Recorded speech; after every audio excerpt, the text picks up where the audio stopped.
Now I'm live. I was muted. I should be good now. I'm gonna mic check just to be sure, but I should be fine. Yeah, I should be good. Yeah. Okay, my input volume is fucked up. Why? There we go. There we go. How do I adjust my settings? Oh boy, here we go.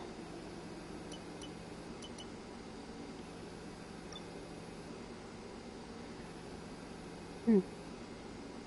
Oh god. Wet race in Imola. Yay.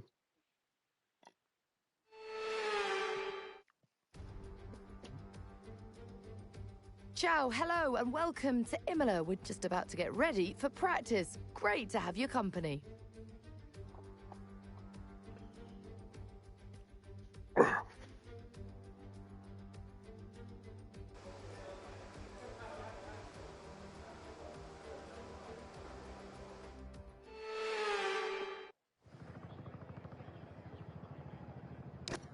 We're of course running that special livery from last stream.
Alright.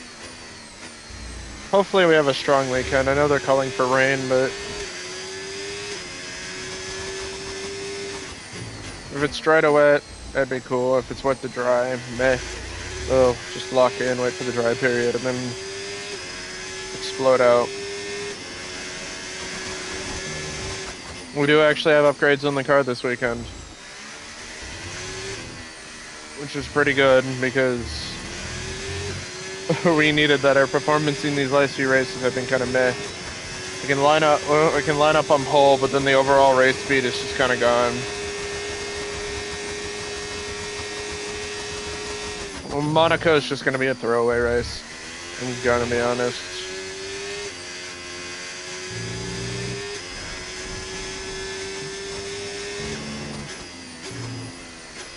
We've had a race winning car on Monaco before in our very first season of Formula One. So hopefully we're gonna replicate that. 2024 we had a crash out. 2025 we crashed out.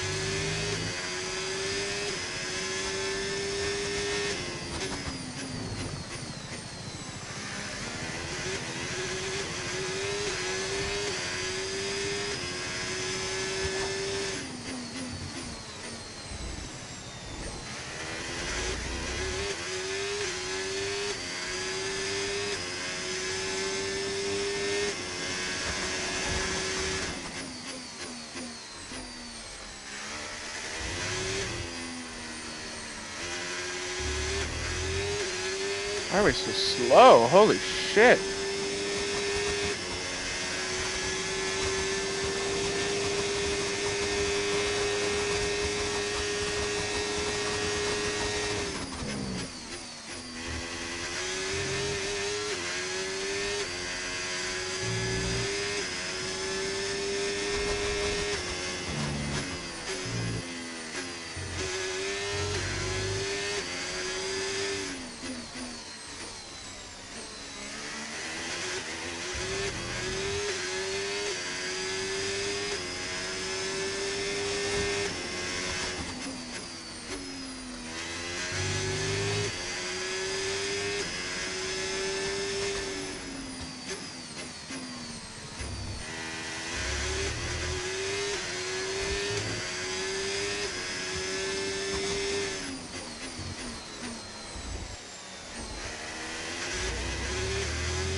We learned in Rain is Miami forecast in just over 10 minutes time. they have Rain a strong in 10 minutes.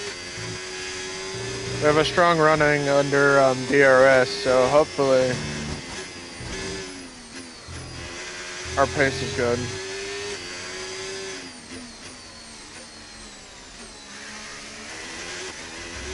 We're being only one DRS zone. So if we have to do some fighting around the pack and we need DRS assisted overtakes, there'll be a lot of patience to secure safe overtakes without having to make a ballsy move.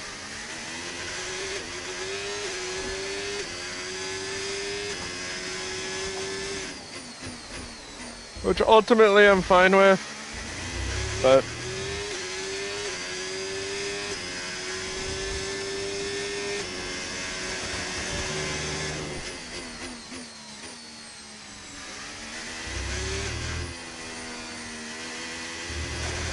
yeah.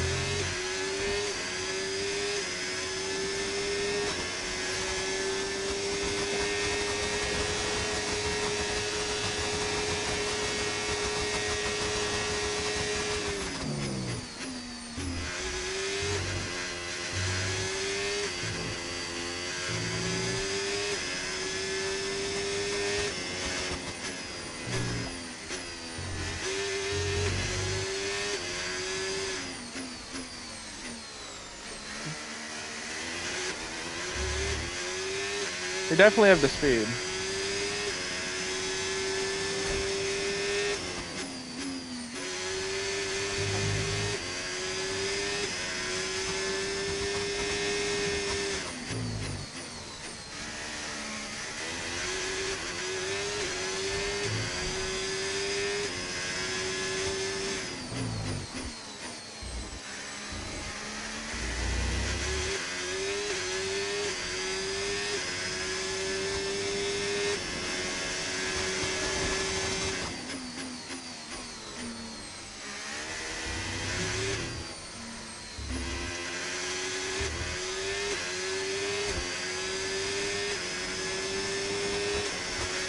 Program complete and a job well done. We got some excellent data with that run, so come on back to the garage and I can take you through the numbers.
Okay, we can take you this lap.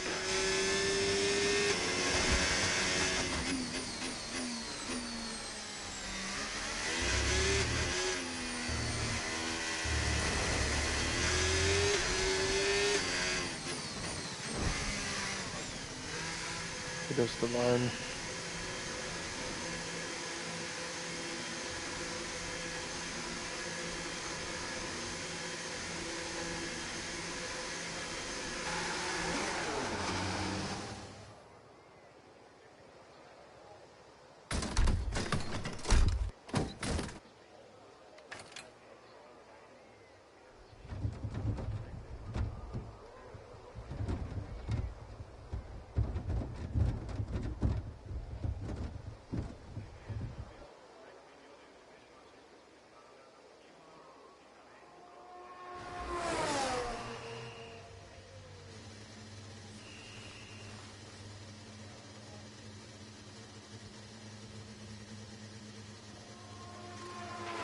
We've had to spend time repairing the damage to the car.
Alright.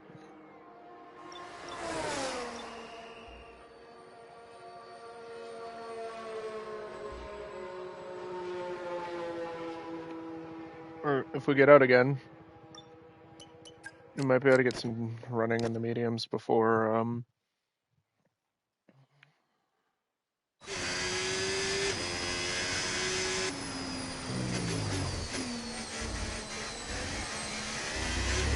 oh my.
Understood. Stopping this lap.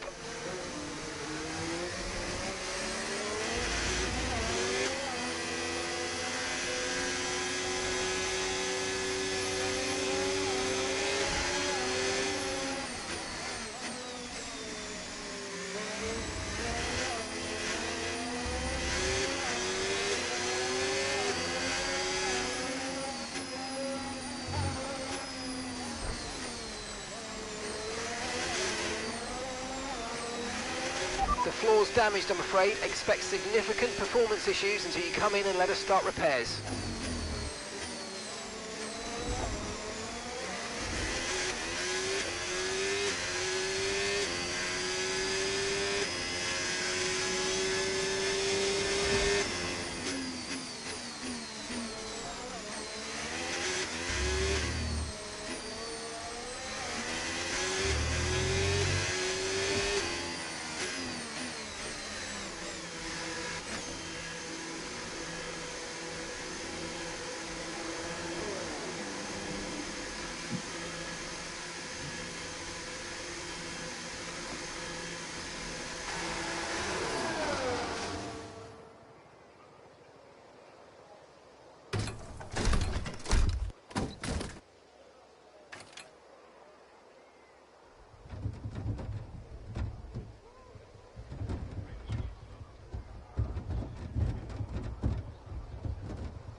Car repairs have set us back a little.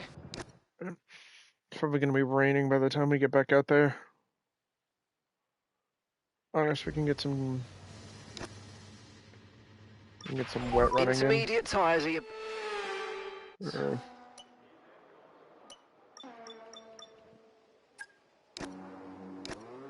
We'll get some intermediate running in. Unfortunately, we won't have a lot of data for the mediums.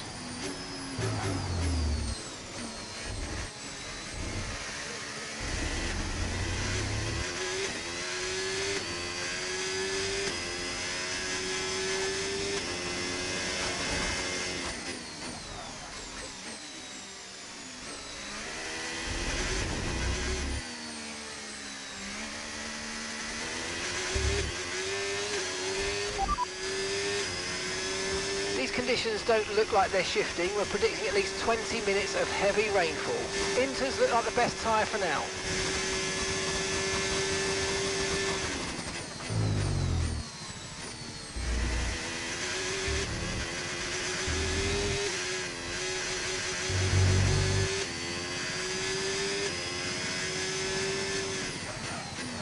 Oh my lordy.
I've had a chat with the R&D team about that they've been integrated into the car okay. With any luck, you'll be able to feel the improvement.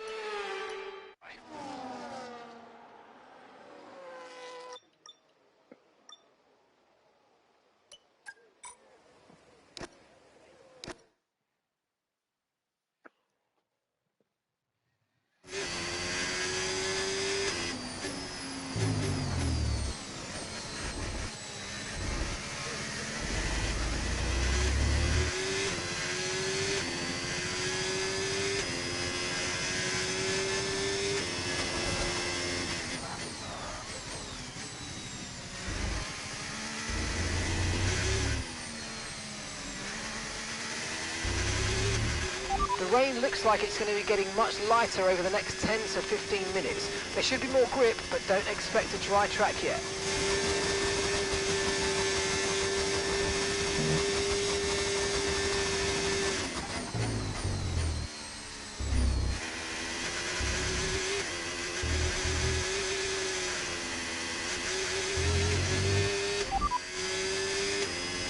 Forecasts suggest the rain's going to be lightening up over the next 10 to 15 minutes or so. You should start finding more grip as we clear the standing water. Inters seem to be the fastest tyre for now.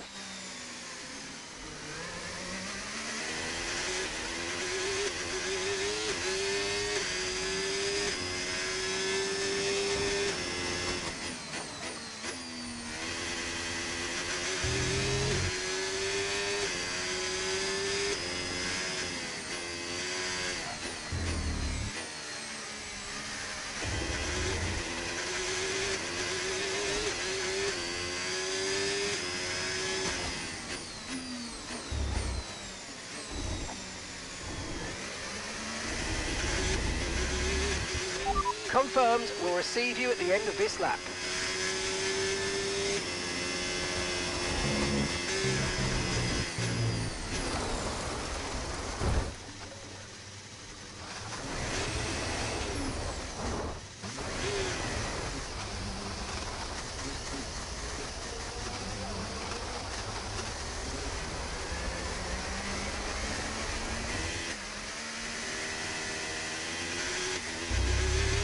Okay, you have a lot of front wing damage. Box for a new one.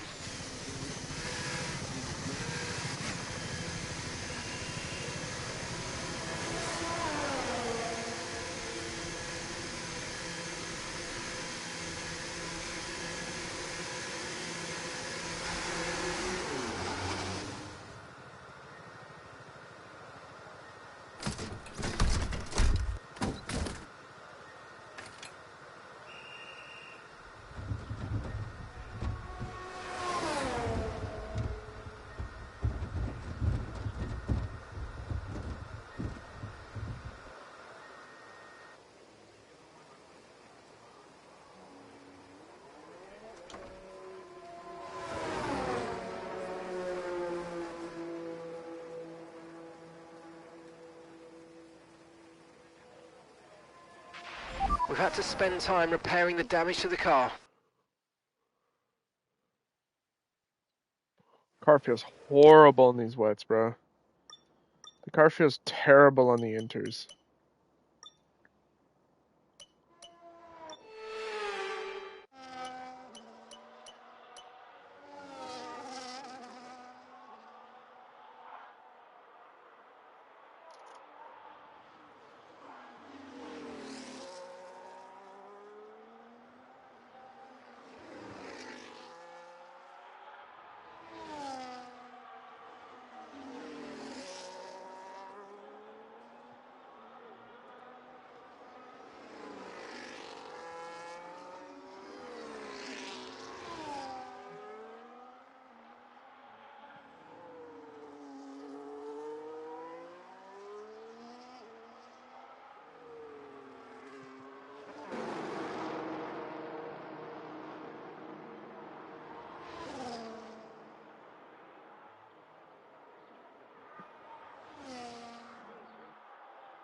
Like, Alcon's able to put some laps down.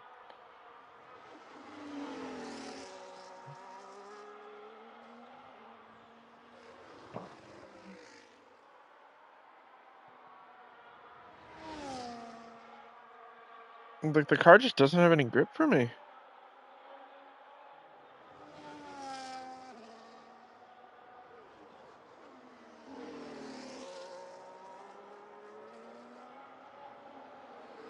I think thankfully there's a dryer line forming, but like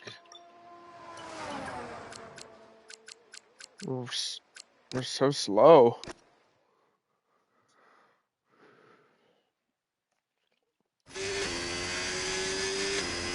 It's like I'm running more downforce and helps the car kind of grips in a little better, but like Shanghai, I thought Shanghai was kind of showing that, you know, we were strong on the wet tire. Or like we were finally, you know,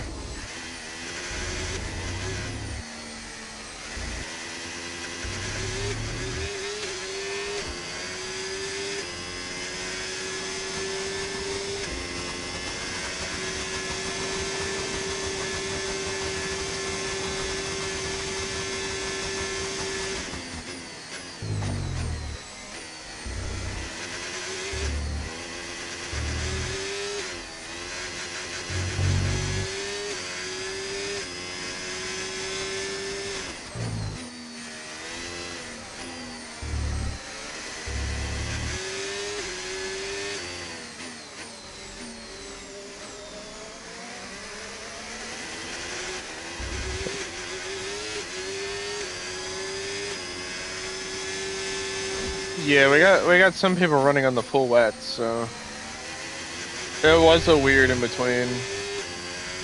This Gasly's running on the wets.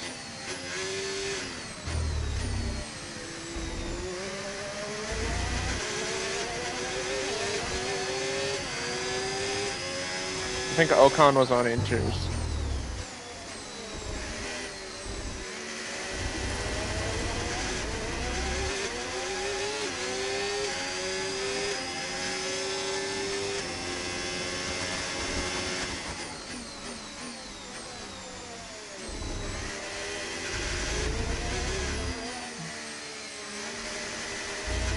I'm just hoping it starts wet, but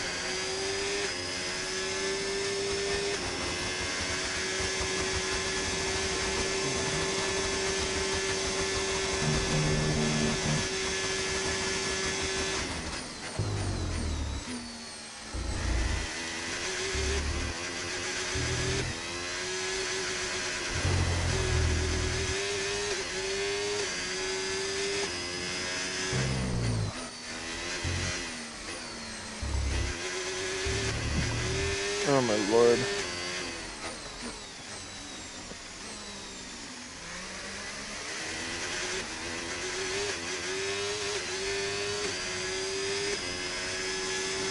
And now that there's a dry line, we're a little bit more comfortable. It just seems like when there's a lot of standing water, the car just kind of loses it. It's just, I don't know if it's me, like it's a mixture of me, because I'm not a great wet driver. At least in this game, I was pretty decent in F123.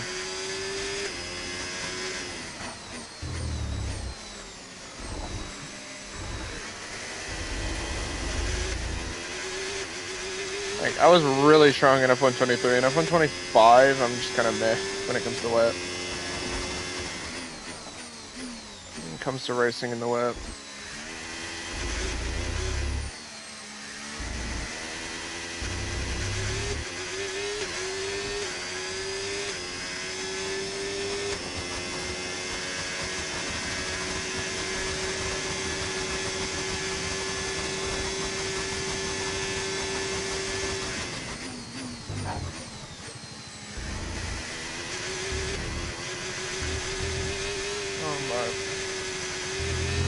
So the rain's easing off a bit, but the track is still going to be wet for a while. Be careful.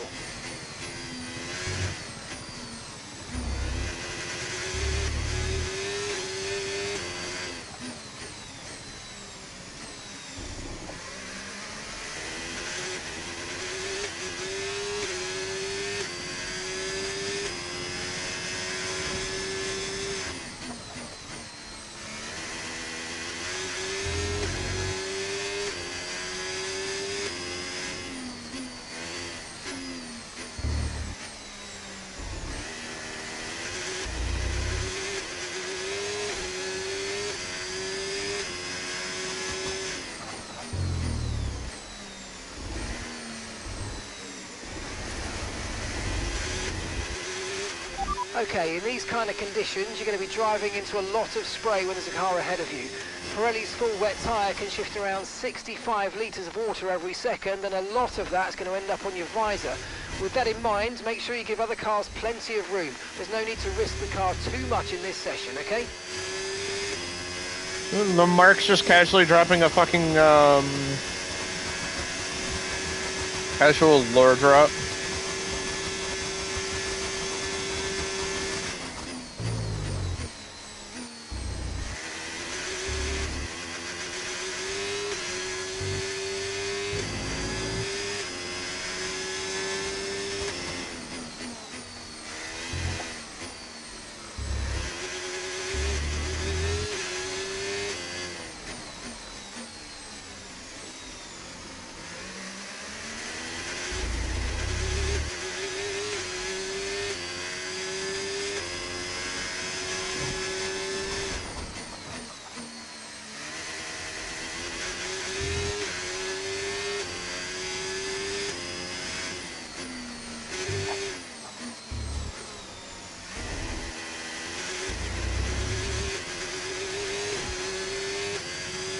This might just be another one. This might be like Saudi Arabia. We're not going to get a win, but we're going to have a strong run.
Okay, test complete, and that was a really good job indeed. We got a lot of valuable information out of that. Well done.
Pitting this lap then. Come into the pits at the end of this lap.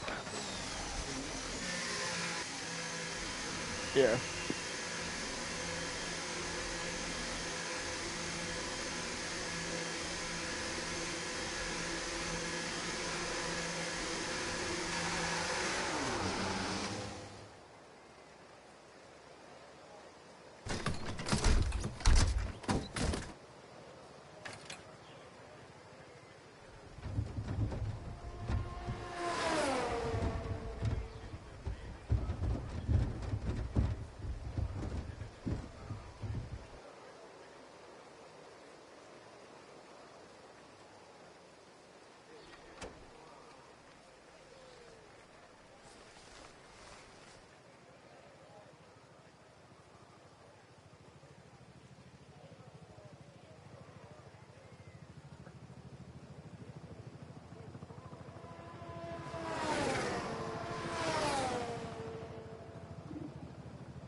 Yeah, I'm running about right.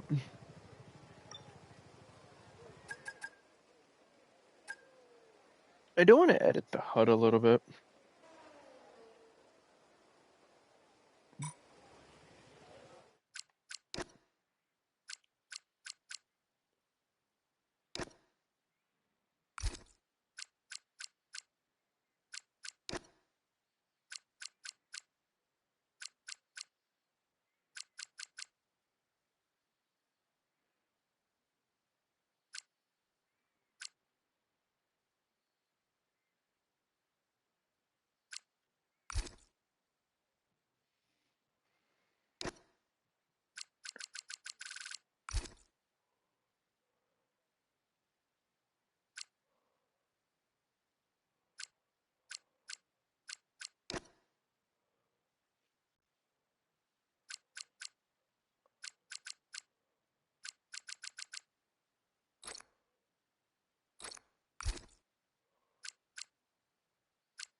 What an incredible practice session.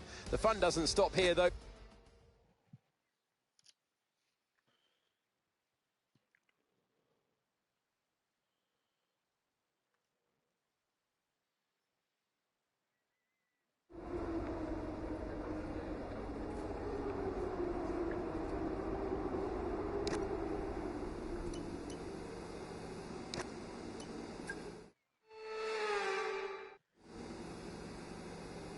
Oh my lord.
I was about to say, how can one man be so fucking unlucky?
some dry running in.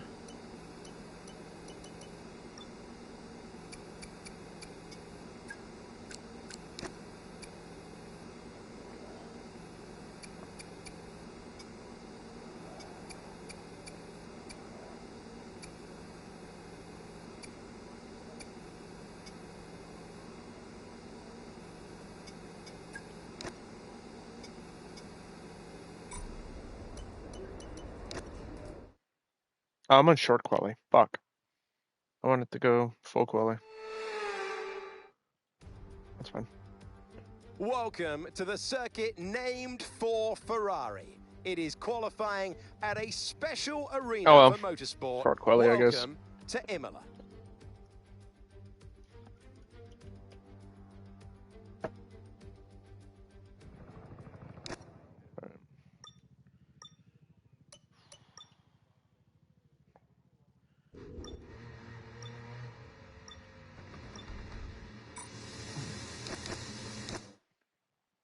We have a higher downforce setup for the rain, but that's fine.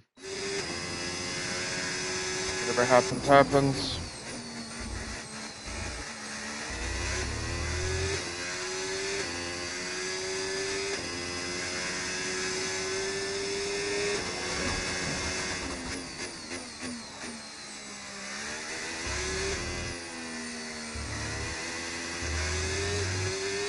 Can I move that?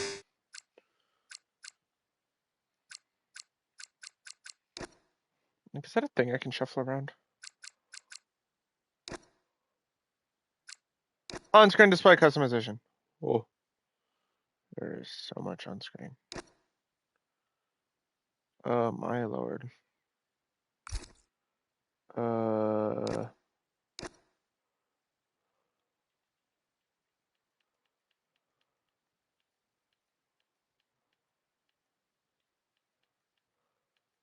Okay.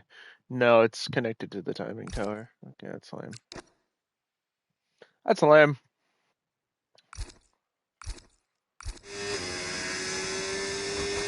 So I'd like it in the top left. That's where it is in actual Formula One broadcasting. The top left.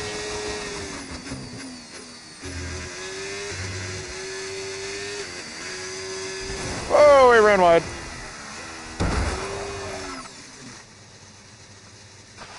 Damage to your front wing, damage to your front wing. Suggest we box to change it.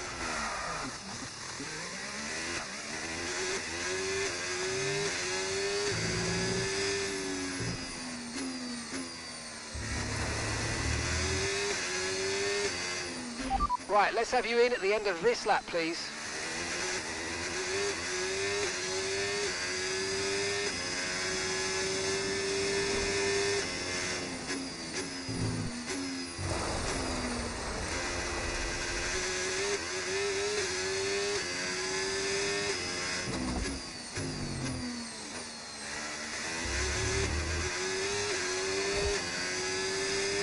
Okay, we can take you this lap.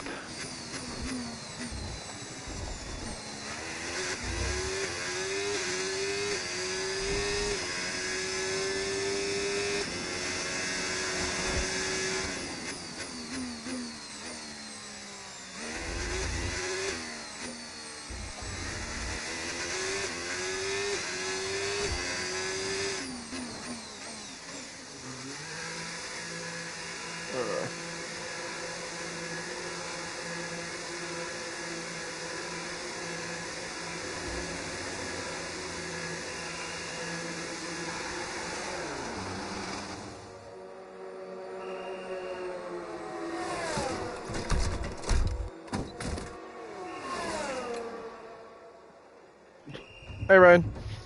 A lot. So, practice 1 was wet. The race is going to be wet. There's going to be, well, practice 1 was dry to wet. The race is going to have a wet period. I'm running the car on a higher downforce run because that's the only way it's drivable in the wet. And we spun already on our first lap in quali. So, we're going great. Everything's coming up.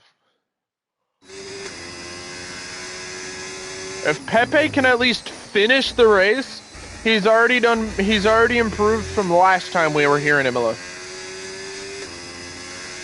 Where he got strolled.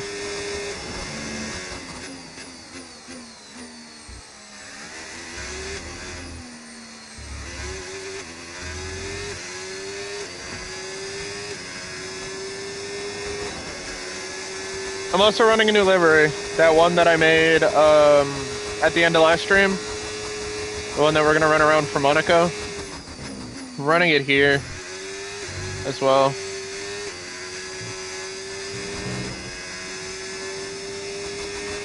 I'm afraid we've dropped to P22. P22.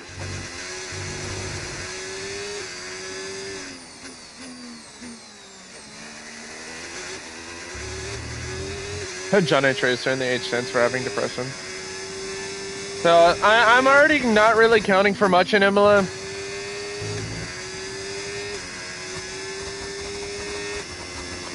Like, I know we haven't even gotten to the race yet, but I'm already counting it out. I'm not counting for a win. Like, a win would be surprising.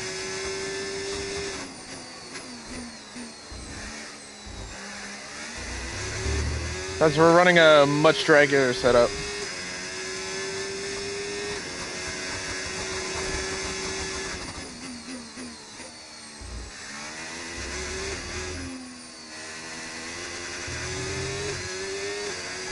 Why are you running the bad livery Imola Peak? This is the good one. Remember I made the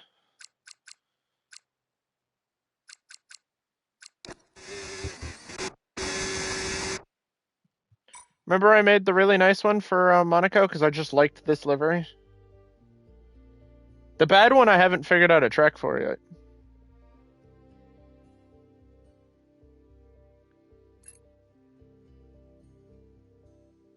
Like, this isn't an intentionally bad livery. I just really liked it, and I thought it would look good around Monaco. Would have looked good around Monaco.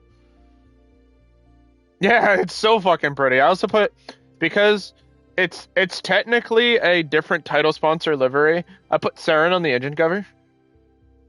And honestly, I really like the Saren star on the engine cover. Like, I think it looks really good on the engine cover. So, but per gameplay wise, I'm going to be switching away from Saren at the end of the season, just because I want to get the other unlocks for the other title sponsors.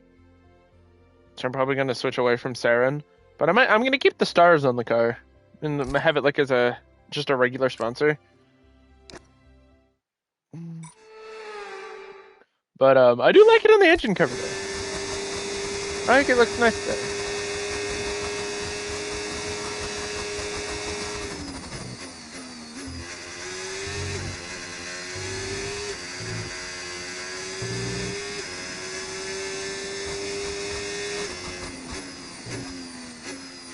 I'm hoping we can random roll Quest, because I know Quest we got towards the end of last season. The Saren logo looks more like a sponsor now instead of the name of the team. Even though our main livery has a big ass Saren star on it, yeah. Like, we really are still Saren Poop Entertainment Racing. But, like, I don't know. One thing, real talk though, I'm in a weird conundrum, because I feel like when the 2026 DLC comes out, I'm not going to be able to port this save over. So I'm in a weird spot where I don't know what I want to do with it. Because I want to make content with the new cars, but I don't know if it should be a driver career mode or because the weird thing is we'd have to restart 2026. And I'm not a fan of that, this being the 2026 season.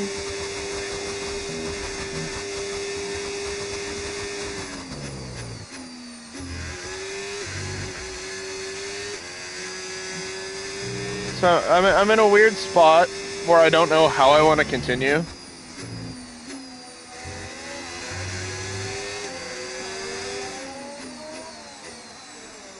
Like, I'm really hoping I can just port this save with the new cars and just continue onwards.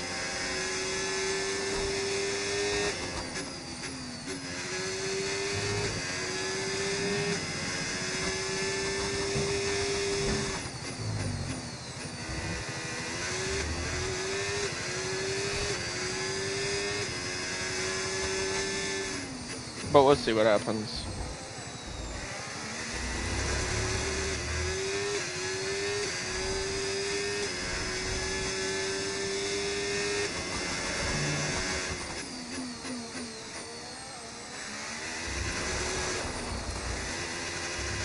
Understood. Stopping this lap.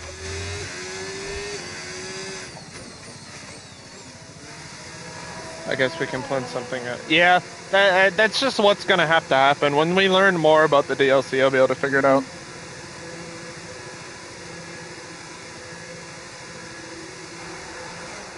Because worst comes to worst, I'm just going to commit to this, and then when F127 drops, we'll carry it over. Oh, let's see what happens.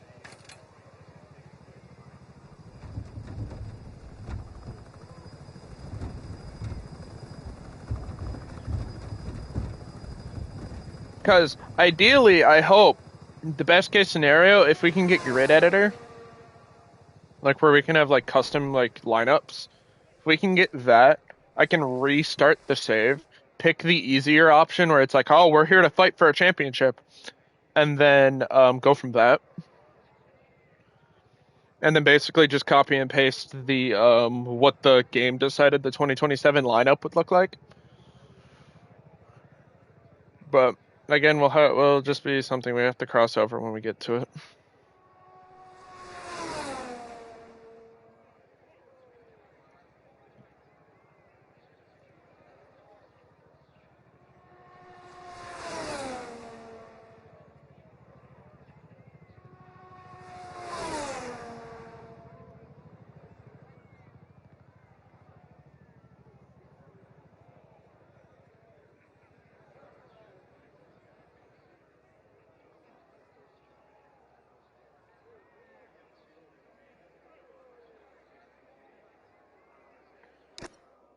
Oh yeah, 5 minutes. All right, I'll just sit and wait for the session to be over. Yeah, we're gonna start tumbling down now.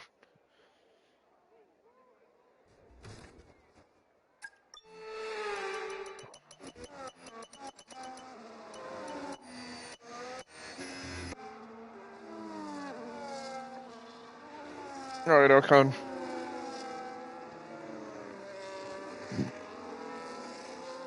I'm honestly surprised with Ocon's pace lately. I know that's kind of shitty to say, but like he got a P3 in Saudi, so, and then the P2 in Monaco, or in Miami. Like Ocon is showing some strong, like some strength, especially with the car. So.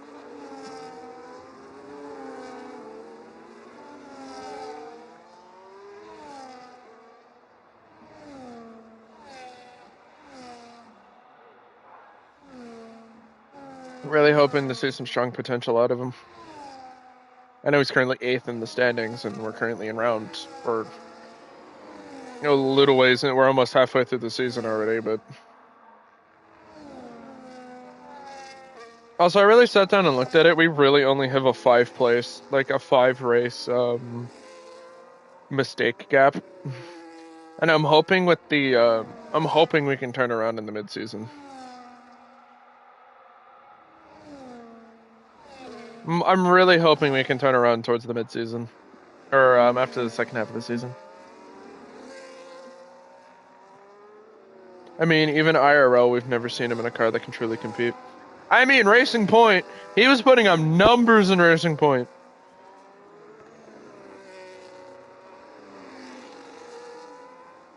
Like, he had a few moments of, like, terrorism, but he was pretty strong.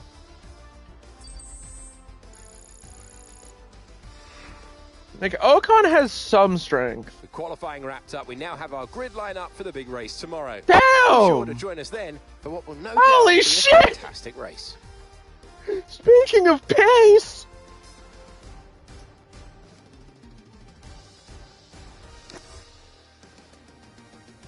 He was fighting for pole! Like I said! Dude! That's insane! That's fucking insane!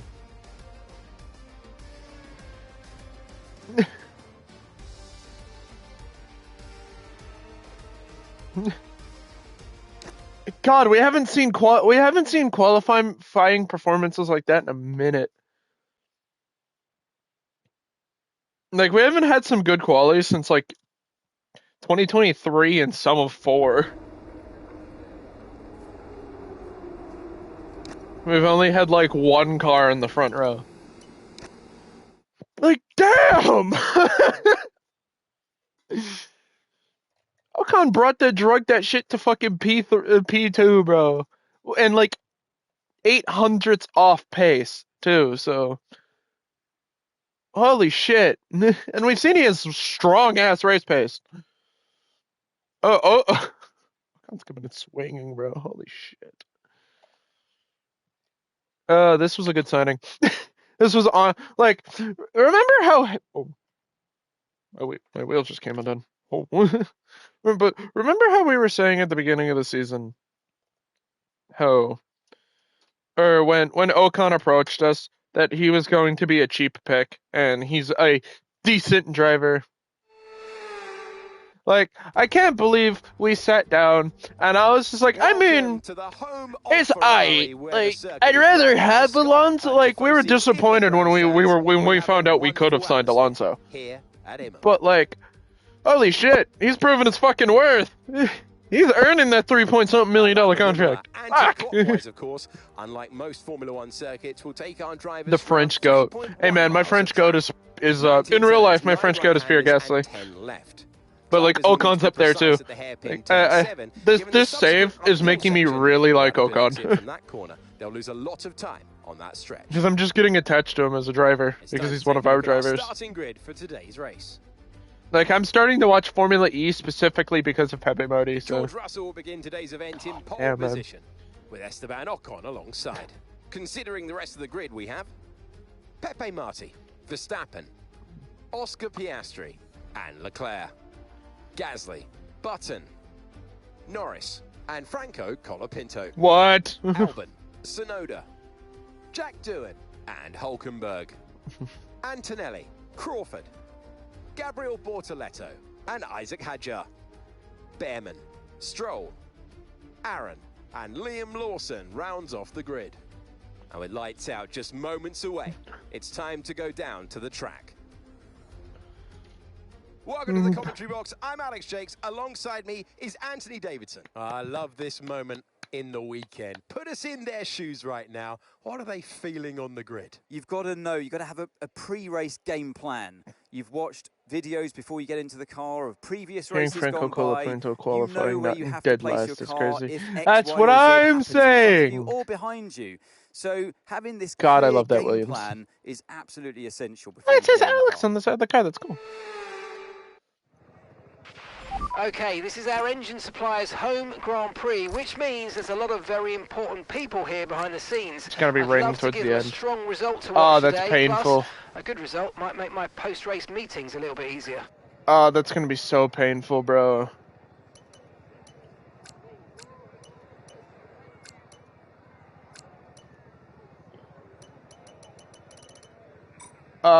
We have a build set up for wets, and it's gonna be wet towards the end of the race.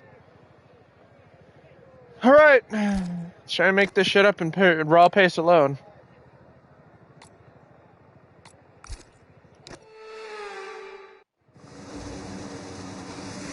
God, it's weird seeing my. It's weird being outqualified by my teammate. Usually we outqualify the AI. It's weird, man. God, the fucking French rocket.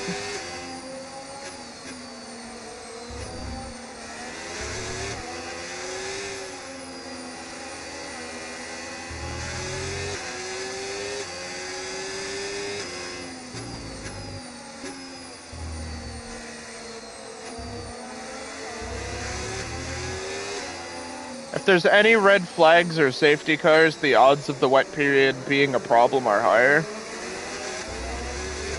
Especially in a red flag, the strat will change. But until then, to top 3 on mediums.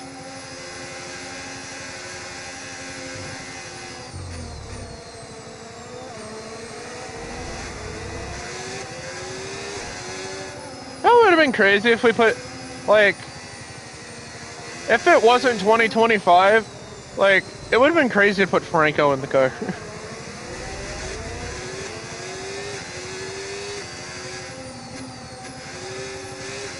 But, like, I went from really liking Franco to really disliking Franco. Like, really quickly. And I'm still mad with Alpine's decision to not put Paul Aaron in the car, when Paul Aaron has been faster than Gasly at points.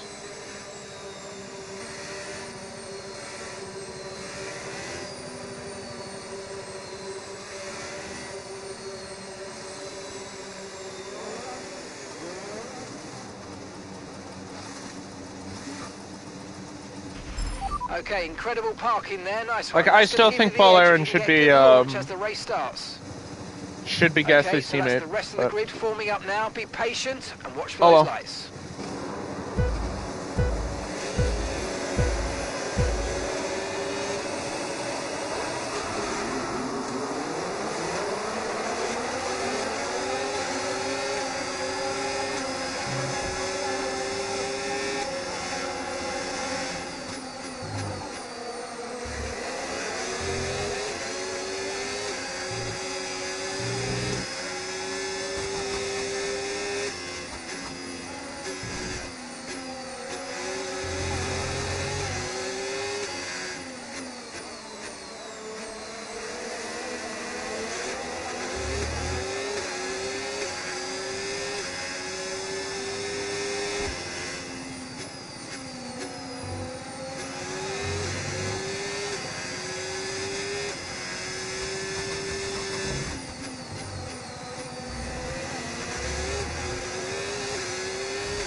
Capitalize on that, Ocon. Come on.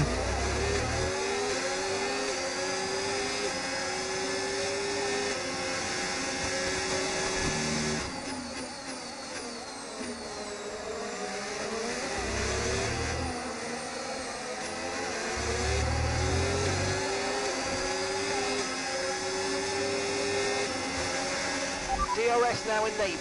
DRS enabled.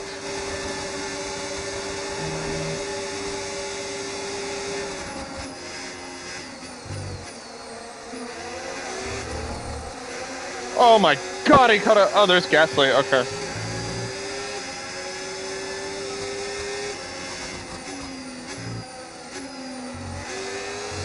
If we want to keep this fight with Mercedes going, we have to start performing a little stronger.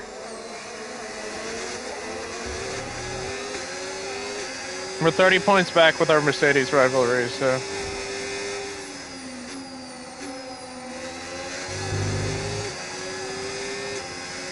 And put some room between the three of us.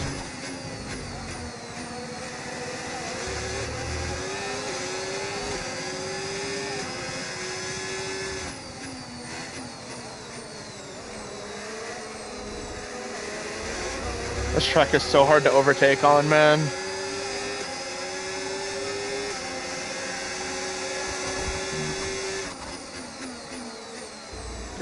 Come on, get it in there. Okay.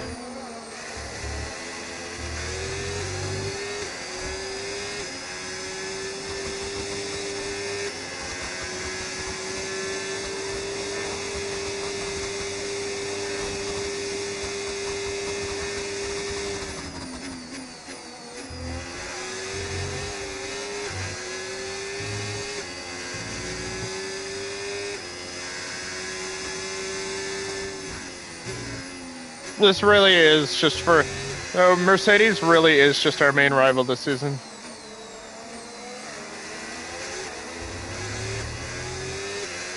Also, I had a crazy-ass thought, randomly, about the season. Like, I know I picked Mercedes engines because they were, like, the most reliable.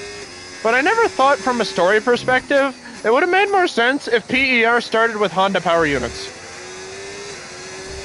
Because John H. Racer went from Red Bull to starting his own team, like, you think it would make sense that with him being the reigning champion, with Red Bull in 2022, that, you know, Red Bull would, you know, be willing to strike up a deal, so we could have had Red Bull power units in the car.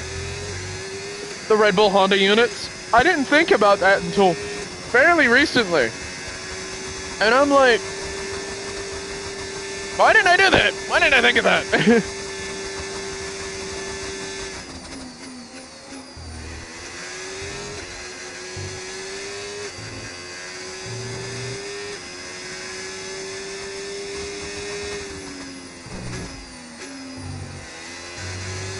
Khan's on a fucking another level, man.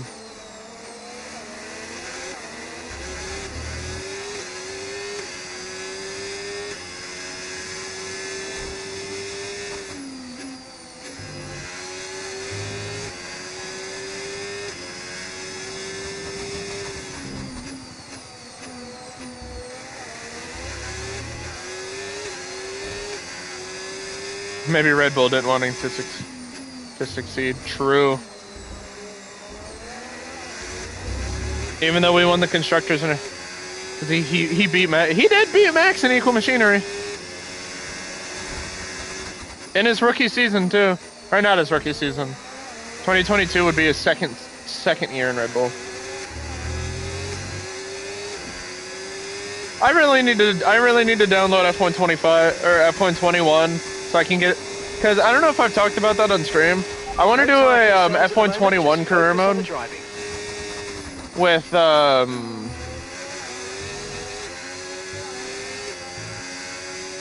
basically it's John H. Racer and AlphaTauri, and then it could give a good explanation on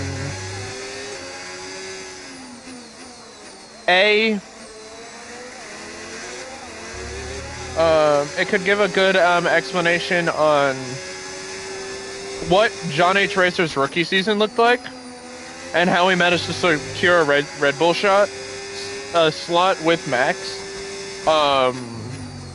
It could give a backstory to why the beef with Pierre Gasly is so strong.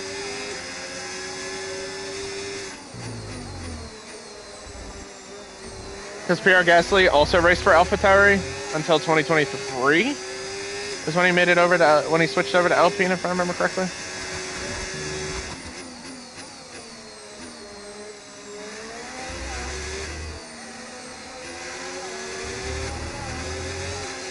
But still.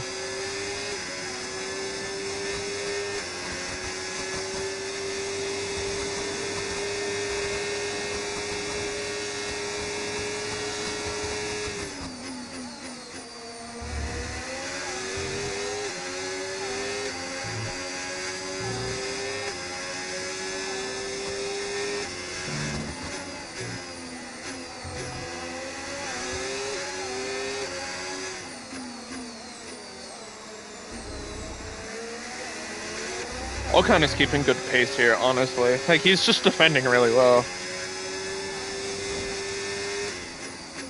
It's just I wish he'd have a little bit more pace to put onto that Mercedes. But also that really is just kind of showing where we are in the fight against Merc.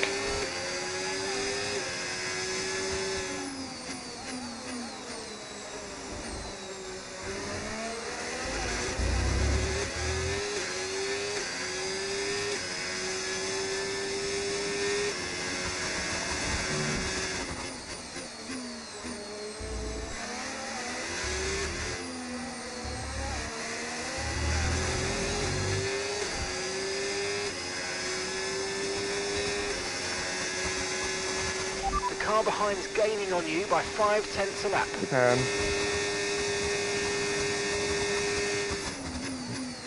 We also saw that Ferrari's strong too.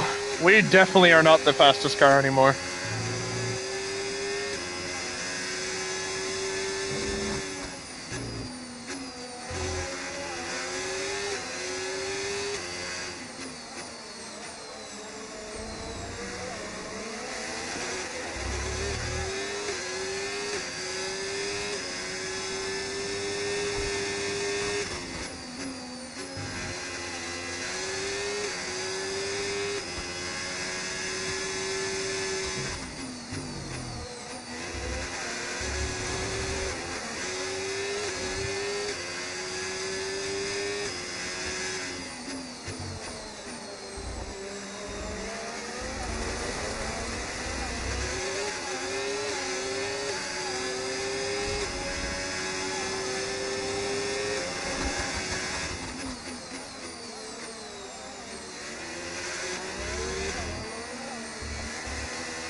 We need this double podium for the constructors.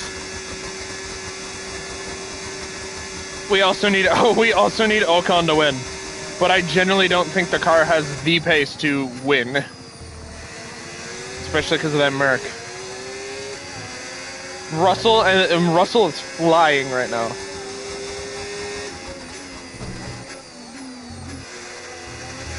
And we've seen Leclerc's pace too. He was so quick around Miami. 1.7 seconds.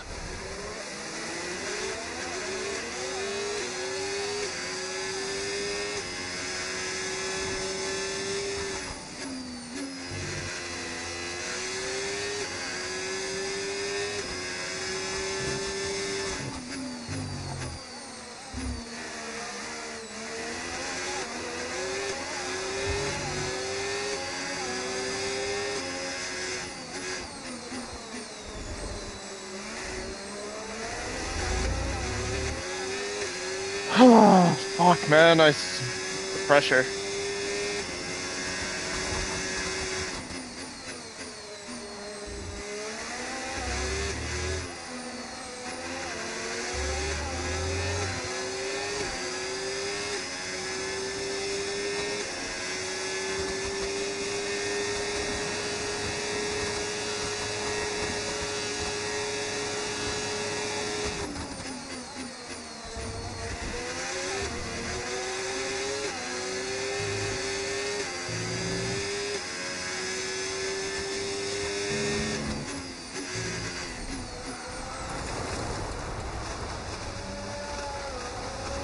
Which...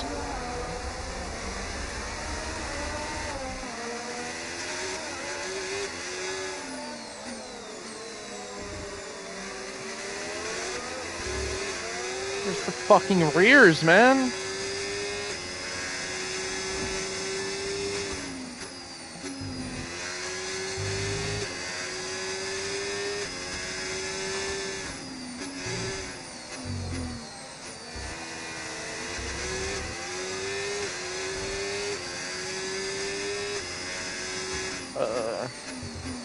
Problem is, we were setting the pace to keep Ocon in a good spot. We just lost the rear going through the chicane.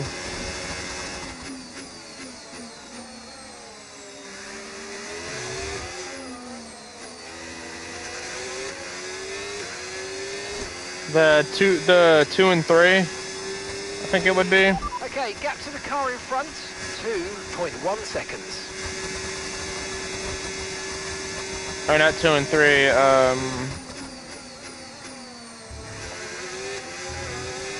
should be 4, 5. What's that, 6, 7?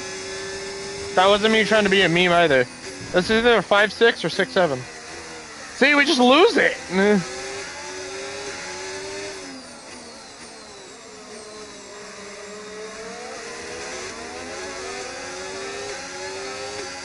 Thank God!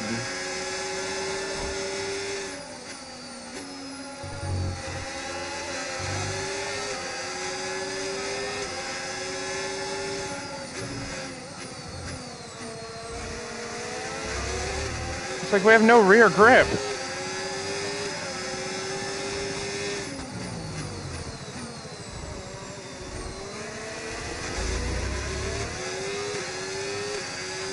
Brilliant, nice move, keep going.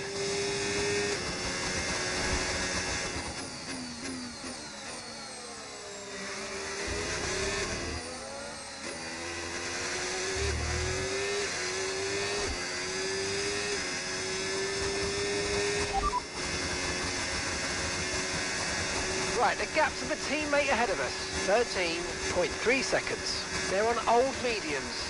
They're in second, and the time last lap, 1:20.8. We have like no... The car steps out in the slow speed corners. Why?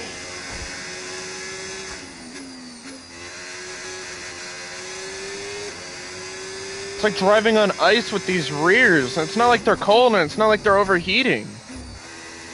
They're just gone.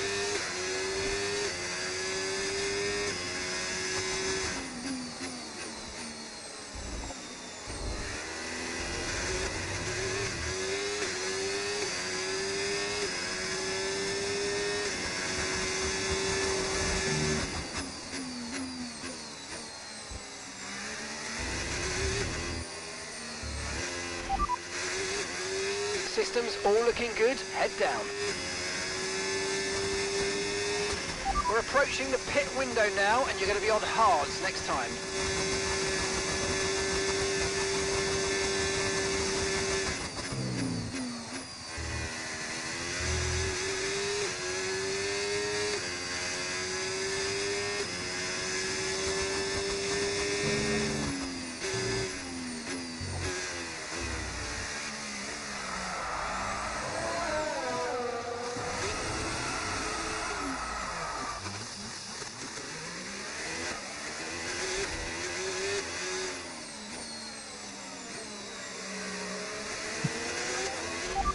Confirmed, come in. we'll receive We you need at the to end come of in. this lap.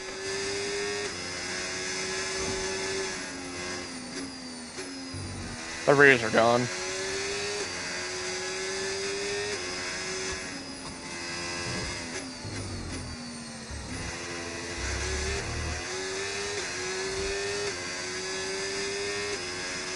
Okay, gap ahead, 6.4 seconds.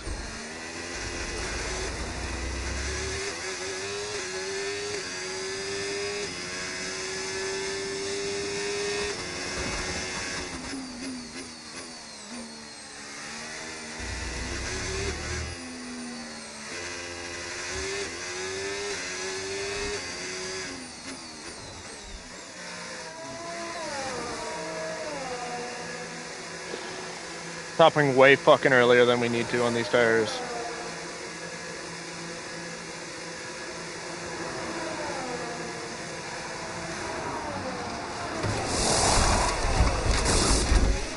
Right, let's go, come on. Perfect job from you and the crew there, mate. We're delighted with that.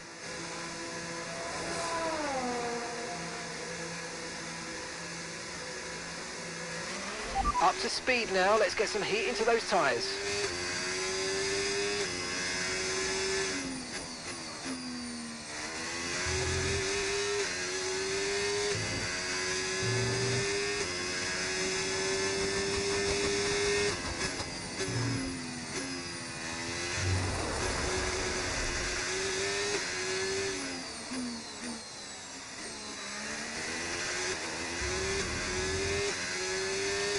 Oh man, this is gonna be a rough one.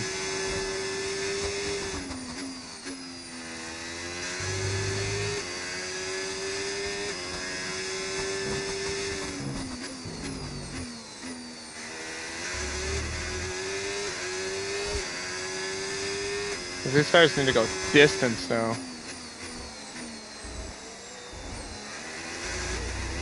We've by default entered into a two-stop.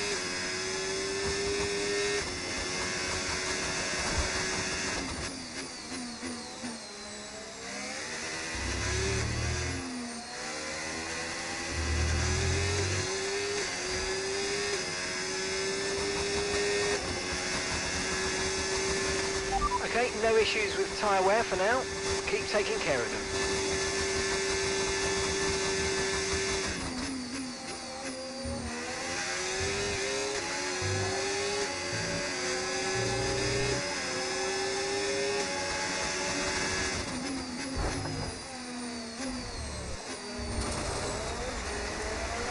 Okay, I've got a brand new race strategy on your MFD if you want to go and check it out. Copy that.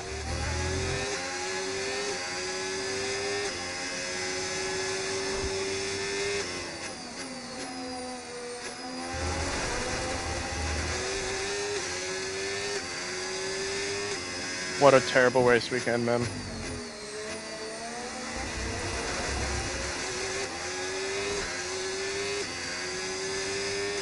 Pitting this lap then. Come into the pits at the end of this lap.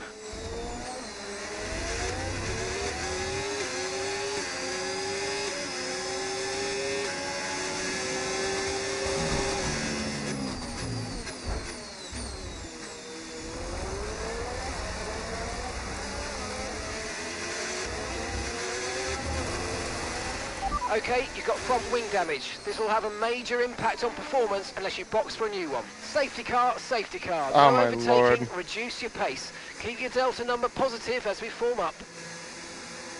Some information on Antonelli. Right, they've got a serious car issue. It looks like they're retiring.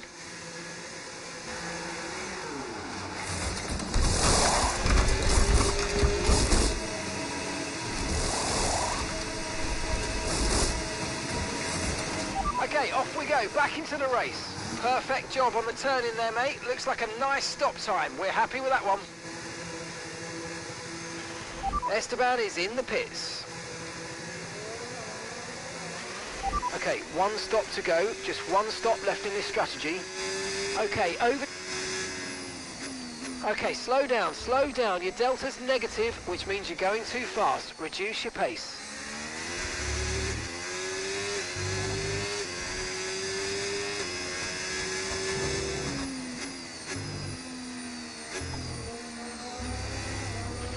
With the safety car out, this is a good opportunity to pit. We'll be a bit longer than planned on the next tyres, but we can make it work. Just remember, we'll probably lose track position. Copy.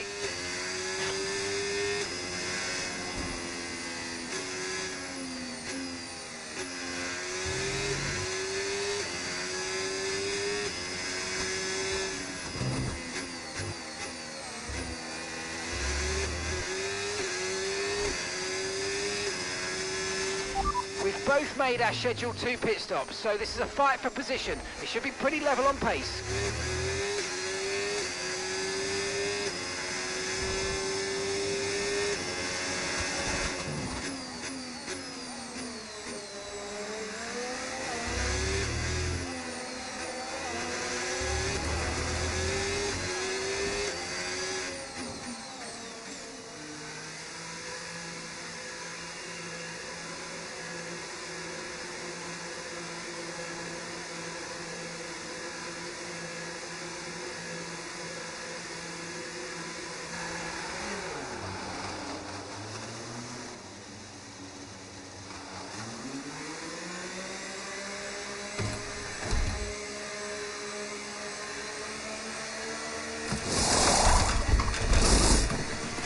Okay, mate, that's it. Go, go, go. That was a fantastic stop. Faster than we were At expecting. least we served the 10-second.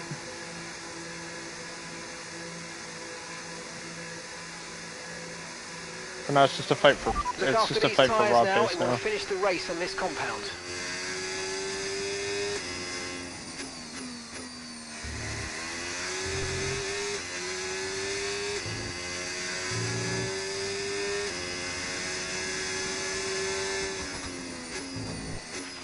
Right, drop your speed. Our delta's too low and we're going to risk a penalty. Slow your pace immediately. Catch the safety car cue, but don't do it too fast.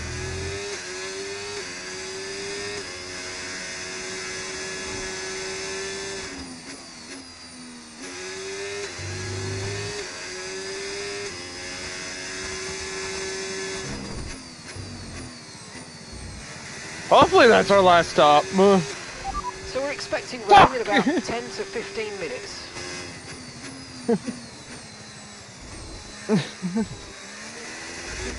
Okay, maybe there's one more.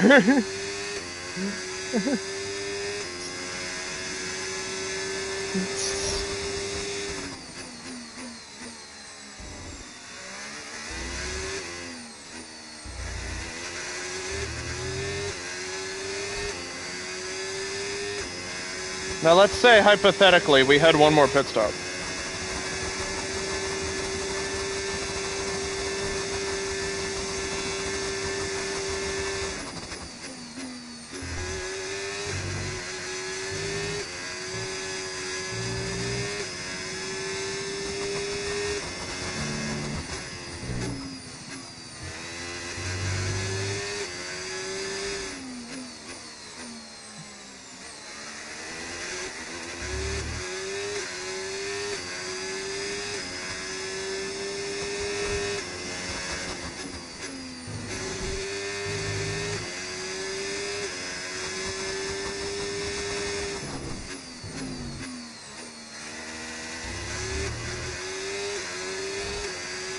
Okay, slow down, slow down. Your Hello. delta's negative, which means you're going too fast. Alright. Reduce your pace.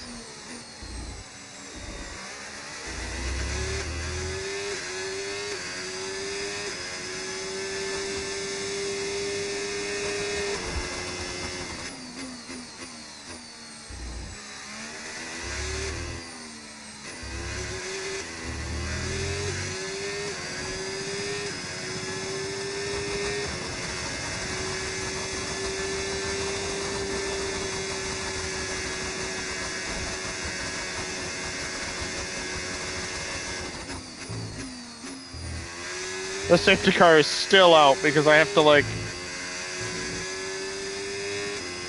I have to truck around the track because I'm so far behind.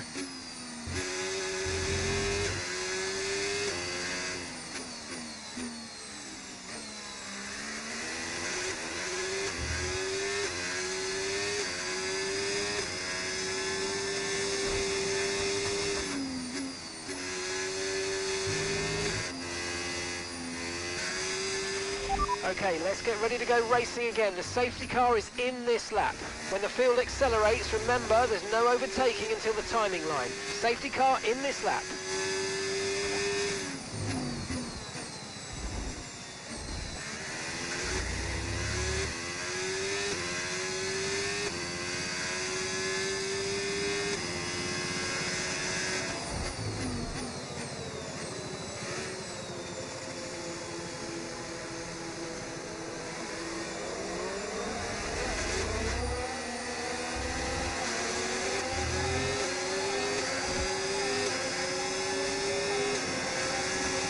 Gap to your teammate ahead, 8.2 seconds.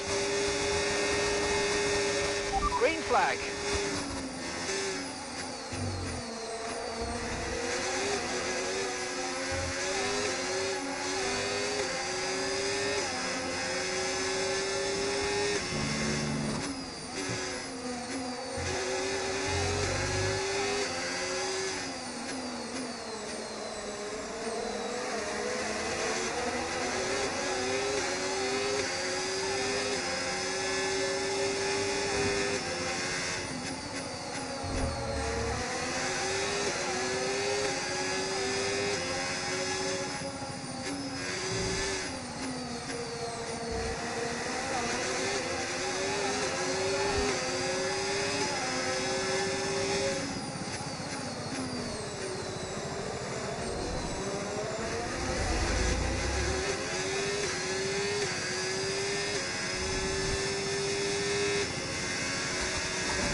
DRS has been enabled. DRS is now enabled.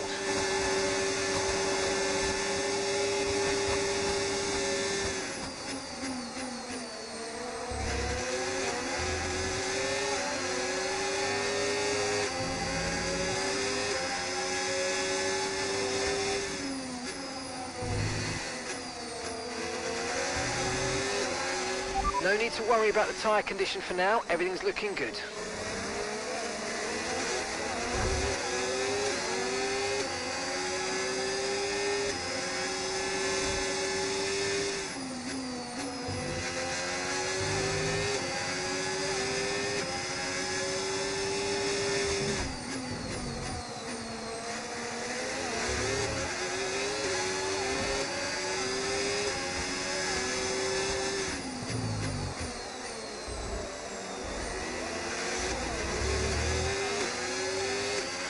Nice move, good job.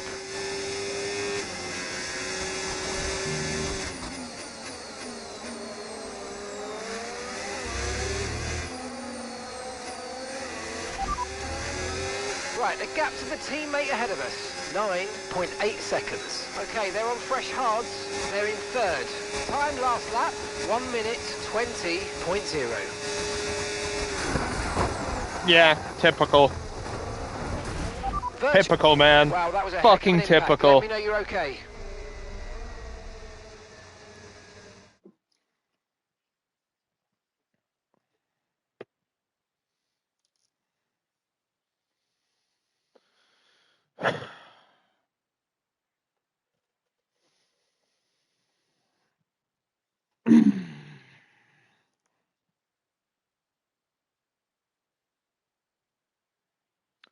Fucking, there are fucking constants in life. Death, taxes, Lance Stroll taking Pepe Marty out in Imola.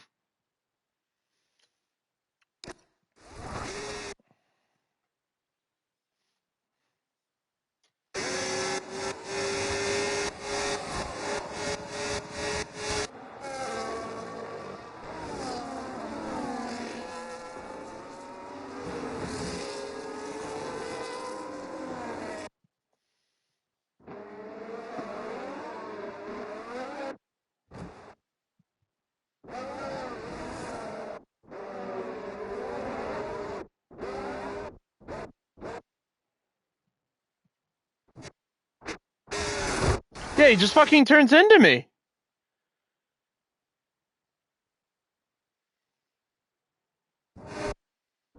Did I not leave him, did I not leave him space? I guess I did squeeze him out.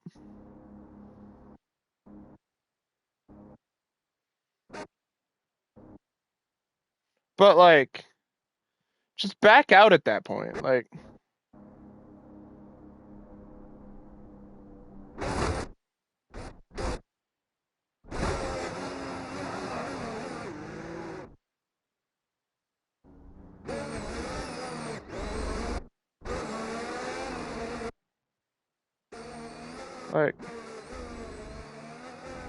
I don't even know who to say, because,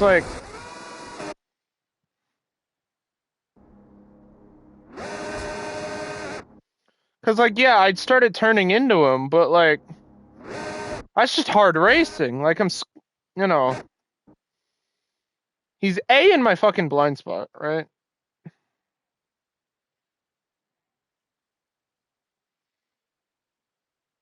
Okay, you can kind of see him in the mirror.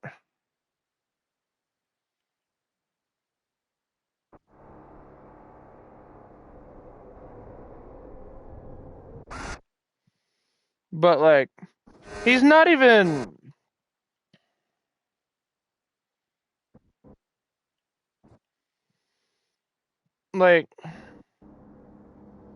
he's front wheel to rear wheel with me.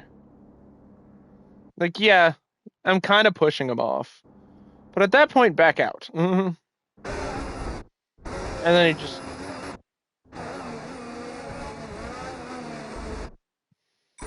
And then we're out. Yeah. That's so fucking annoying, man. We were putting on some nice pace.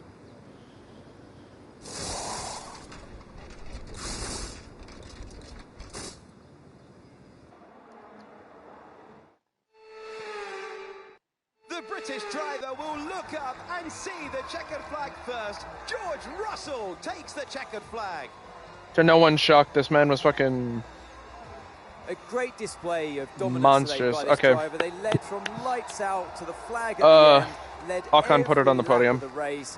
Brilliant stuff by them, and excited to see what more they can Ocon do. still put it on the future podium. Races. Beautiful work from Ocon. So much to talk about. God. We will continue to do so, but first it is time for the podium. And absorbing the acclaim of the Christ. crowd, George Russell on the Not top what we. spot. That's not what we need to see, man. Mercedes double put. Yeah, it's over. The fight. The constructors fight's already over, man. Red Bull is so fucking dominant. They're running away. They're gonna run away with it this year. They're not Red Bull, Mercedes.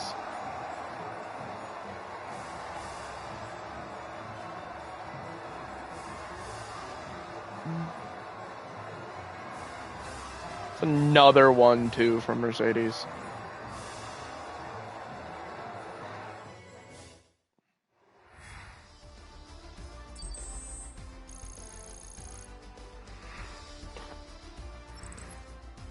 After an event like that, who knows what the sport has in store for us next time? Be sure to join us again as we continue to bring you the latest excitement in Formula One. Yeah, Lance Stroll got a fucking penalty. That was on him.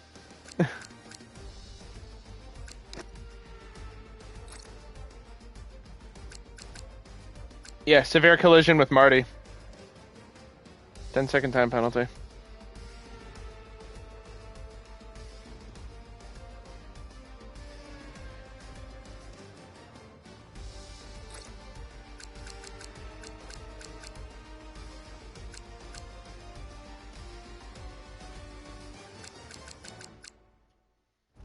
Fuck. P7 to P2 is insane. God damn. I'm just glad to know. I'm just glad that wasn't on us.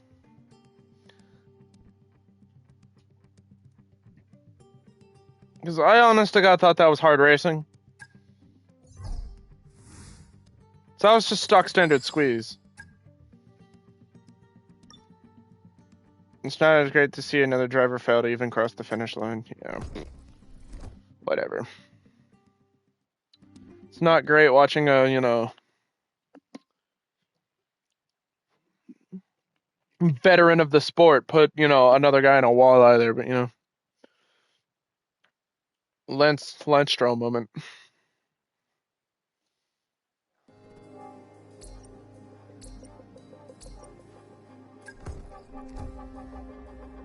And Ocon wants to talk about his contract, bro. Bro, you're getting the contract. We don't need to talk anymore, man. You're getting the contract. 13.5 for 13.55 million. Yeah, whatever, man. Take it. Shit. I'll pay you more. Fuck the performance you're doing. Max Verstappen of the team right now. Like, the only thing Pepe has on, like, realistically, the only thing Pepe has on, Ocon is, a race win.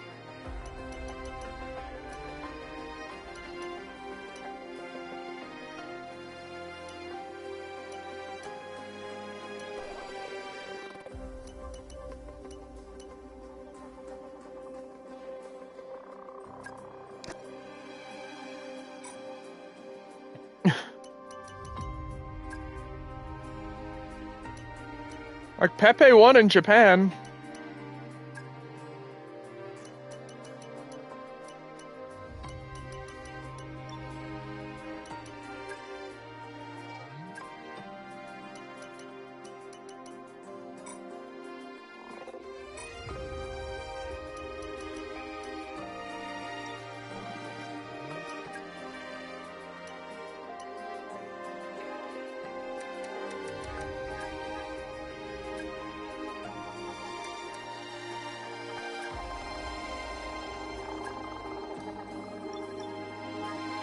Disastrous weekend for Poop Entertainment Racing, man.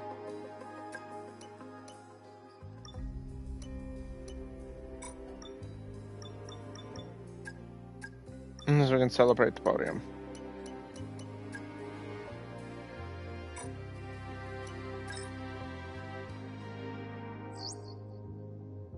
Chief, I must remind you that we have parts fully researched that are waiting for development.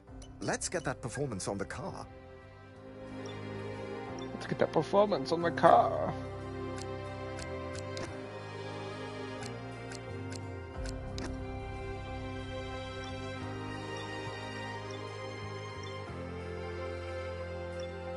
Development paused.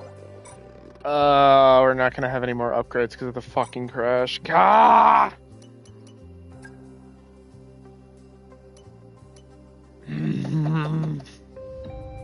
So fucking annoying, man. We need that. Alright, Ocon. Do it again. Bring us another podium.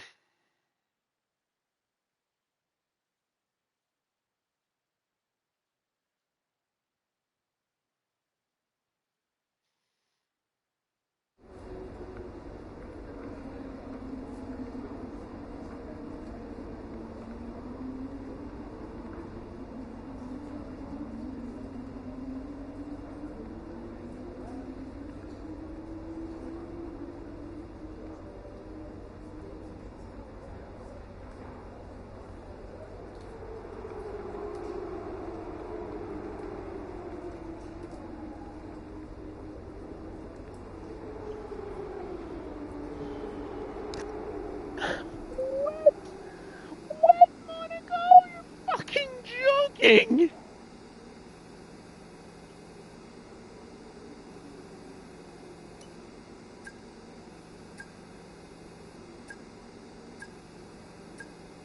It's gonna be a wet opener. Are you fucking kidding me?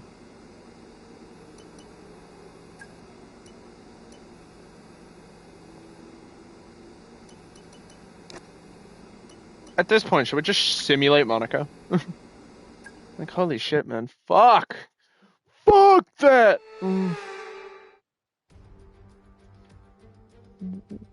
One of the most demanding circuits on the calendar. We're back here in Monaco, ready for another weekend of classic motorsport action. Plenty of data to find here in practice.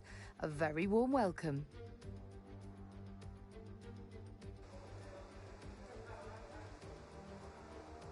If I put Ocon on pole, what if we just simulate it? Are we okay with that?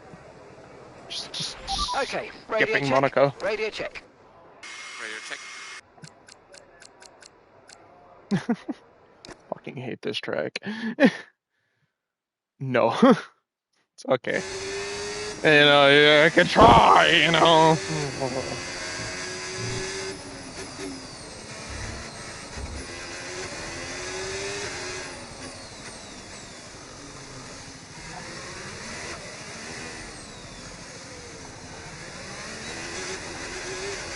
You must suffer in Monaco.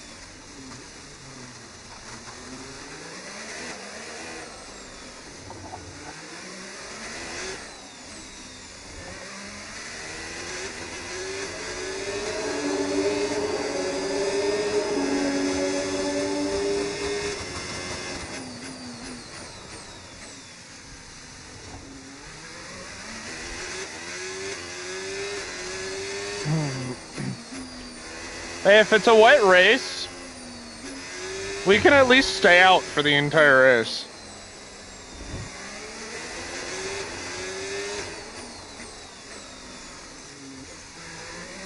Because we wouldn't have to make a stop, because the mandatory stop rule is pour a gallon when it rains. So if it continues to like piss down rain the entire race,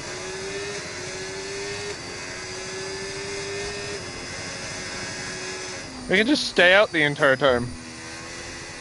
I just have to put it on pole position, and I can just set the pace for the rest of the race. It's like, that's all we have to do is just put the bitch on pole, and then we just win. I can drive as slowly as I fucking want.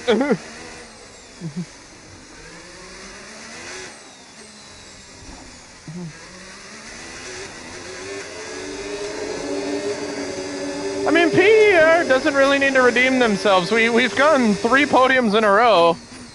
Like, we're doing something right. It's just we're not doing everything right.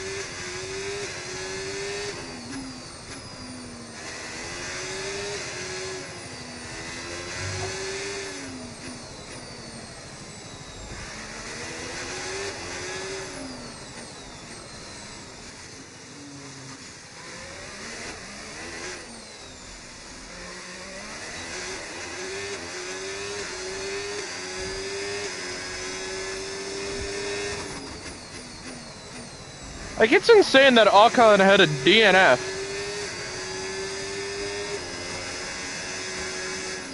His first race with the team, he had a DNF in Bahrain and then recovered. Like, that's insane to me. From a DNF to 3 podiums in a row, Ocon is going insane.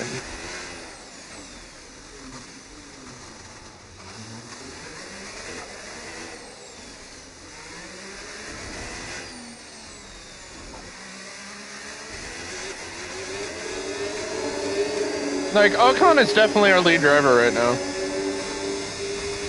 Which is insane to me because he still hasn't gotten a race win. But he's performing better than Pepe.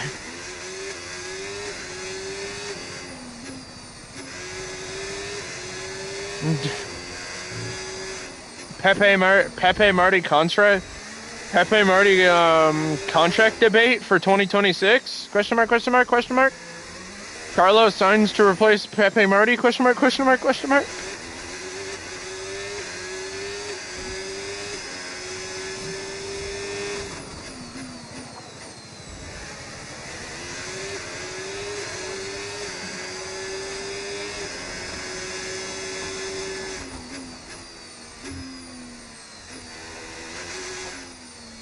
Dude, do you understand? Do you think how strong would fucking Esteban Ocon and fucking Signs would be, man?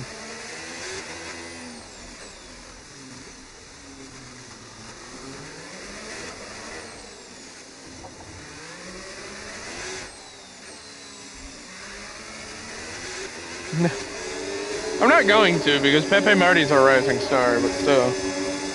Like Pepe Marty is the PER version of Kimi Antonelli. We're investing.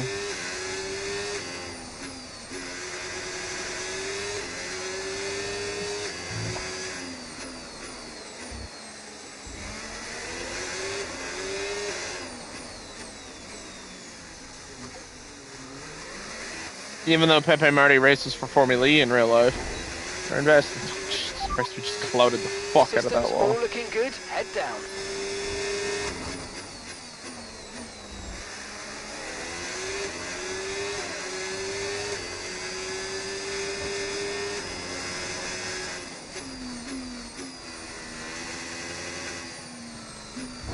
Oh.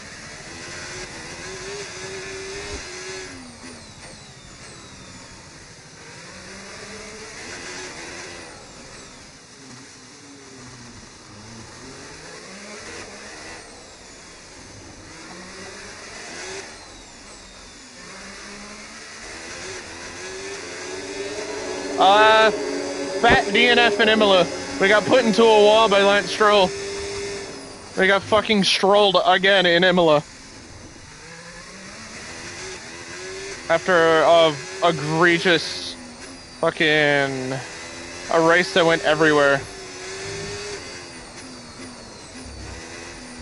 We got out-qualified by Esteban Ocon. So, Pepe Marty got driven as me, by the way, got out-qualified by our AI teammate. So we lined up 2-3 on the grid. We were staying 2-3 until about halfway through our first stint. The rear started going. And then we spun hard, and I kind of ignored it. And then we 180'd. So, we pit for new tires. Came out in stint 2 on the hard tires. And I was just gonna run the hards to the end until either a safety car came out or it started raining. And then, trying to overtake Liam Lawson, I was a little too aggressive. He cut us off, sheared our wing off. So we got liability Lawsoned.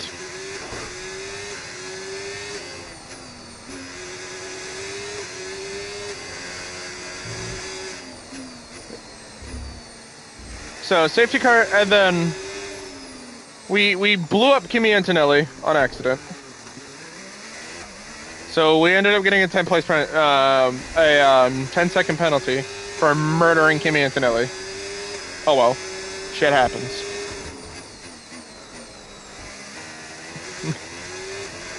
And we stopped 3 times under the safety car, or twice under the safety car. One of those times to serve our 10-second. So now we're on the safety car restart, which lasted 5 laps, by the way, because I pit twice under the safety car, and they had to wait for me to catch up. So that shit lasted like 4 or 5 laps. But, like, we were under that safety car for a while. So now we're dead back of the grid. And then we get past most of the drivers. We're side by side with Lance Stroll. I'm squeezing him because that's aggressive racing. You know, I'm trying to, you know, keep the position. And instead of backing off to not get pushed off, he just kind of keeps his foot in. Right, let's have you in at the end of this lap, and he pit maneuvers me. We slam into the wall, shear our front wing off, floor is fucked up, and then we just spun and then we just kept spinning.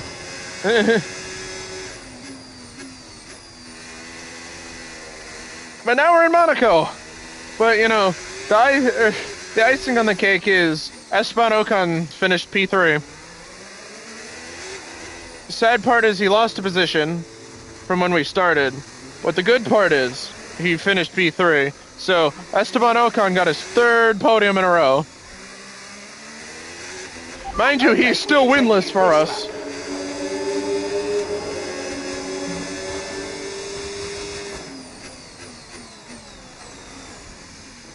And now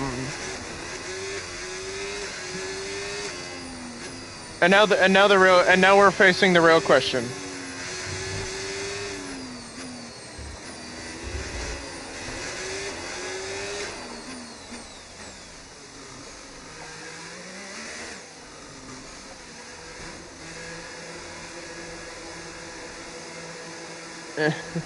Sorry I'm late. Got stuck watching something with my mom because it's spending time together. She's on her phone, so it's not like it matters anyways. 2016 LeBron and Kyrie Irving all line up. But Esteban Ocon is definitely our lead driver, and the fact that Pepe Marti hasn't been on the podium since his win in Japan, now we're facing the debate of, do we still try to pursue Carlos Sainz? I know Pepe's our rising star and we're investing in him and all that, but like realistically, what do we do? Like I know we said that a lot with JB as well, but like... We've had to spend time repairing the damage to the car.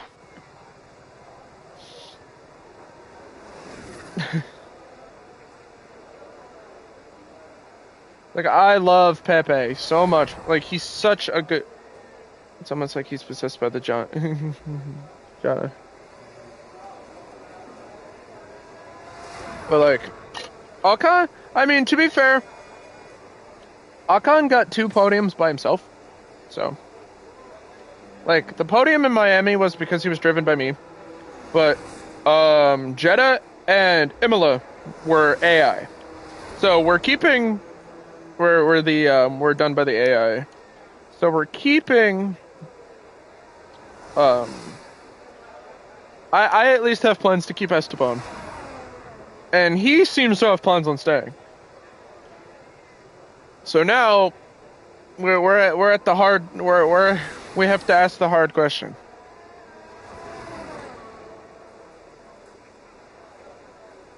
What do we do about Pepe? Honestly. Like, I know some of, like, Imola again was rough. Wasn't his fault. We got pushed out by Stroll. So we're not going to think about that. But like, even then,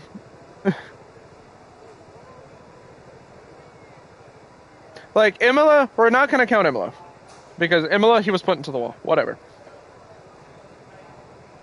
Australia, debatable. That was kind of on me.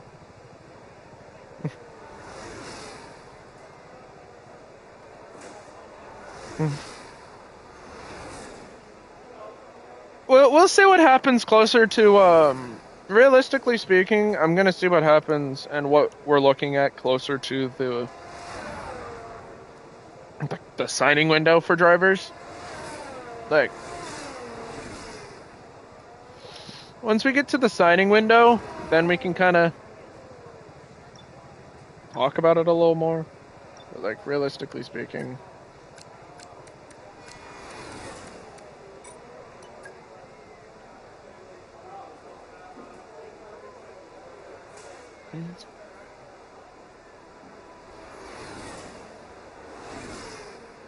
realistically speaking, he's being out. Like, yeah, this is the second season, but also,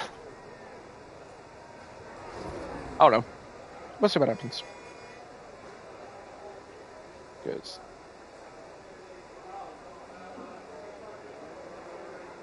that the idea of having Carlos Sainz on the team, like, realistically speaking, if this wouldn't be a conversation if Carlos Sainz wasn't a free agent.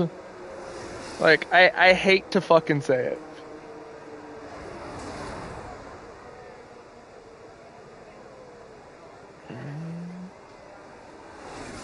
No, we looked over it. We looked over the I assume the unintended assassination earlier. Yeah, the Kimi Antonelli crash was on us. That was on us. The crash with Stroll was on Stroll. He got penalized for it. Like, he got a 10-second penalty for causing for a severe collision with Pepe Marti. So that was on Stroll. The FIA, the race directors in the FIA put that one on Stroll. So that one is not Pepe's fault. What Pepe was doing was aggressive racing.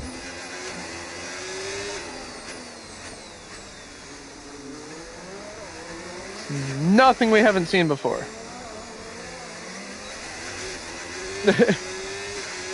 But like, I don't know. Like, it wouldn't be this hard of a decision, but like, Carlos Sainz is a free agent currently. And that's a big fucking name.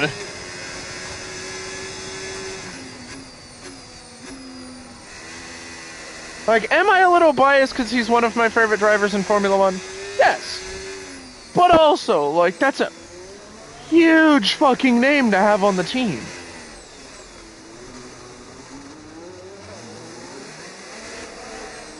Especially if we can give him a strong car. Like, it wouldn't take him forever to get used to the car, because he knows how the Mercedes PU, or the Ferrari PU feels.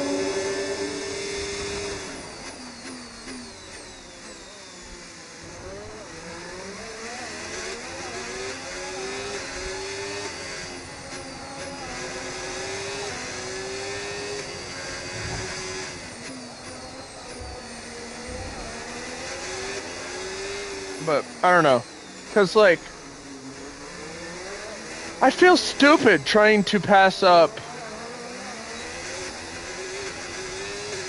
Carlos Sainz.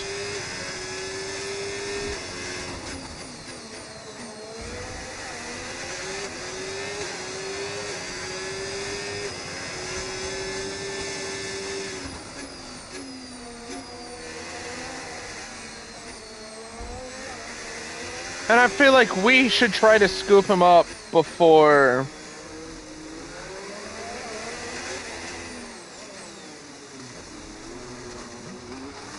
somebody else does, you know?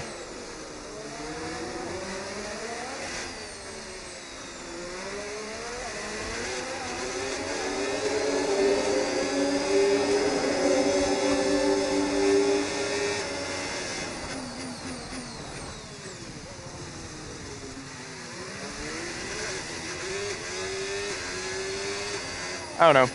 Like I said, we'll see.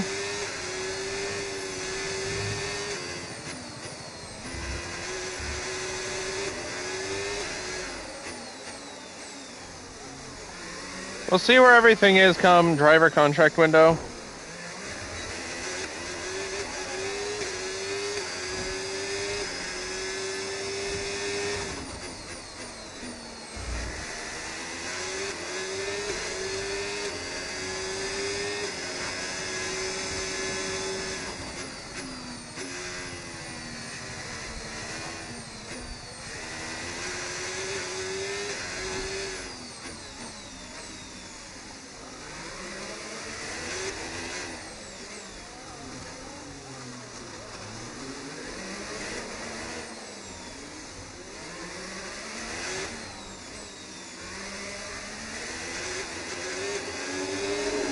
We shall see.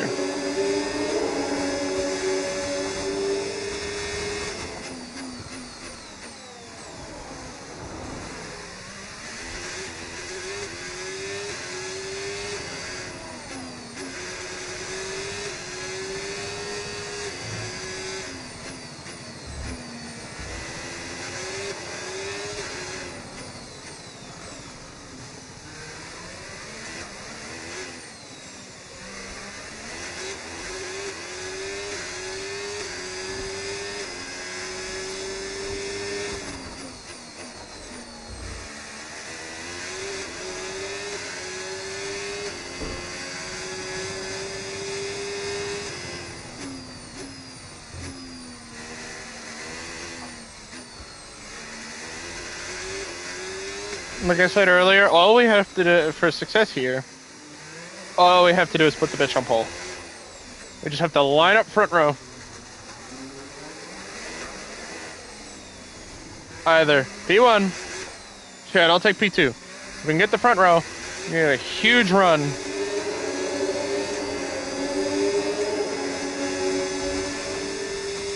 Into T1. And even get a switchback going. Like, ideally P1, so I don't have to be risky. But, like...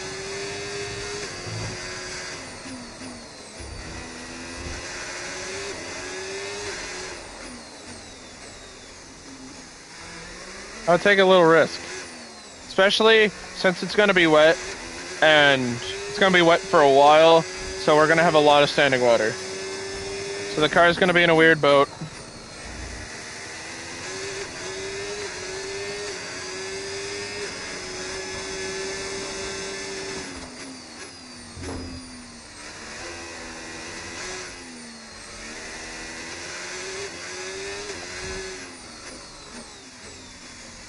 But when it starts raining, we won't have to worry about a lot of stops. So, like, realistically, we might be able to run the entire race on the same set of tires.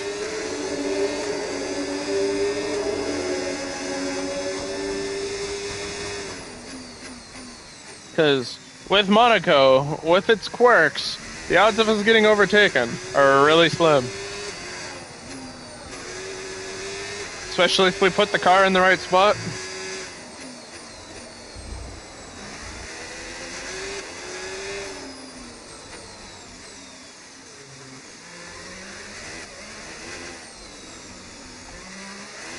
Like, all we gotta do is have a good race start. That's all we gotta do, off full. Okay, test complete, and that was a really good job indeed. We got a lot of valuable information out of that. Well done. So...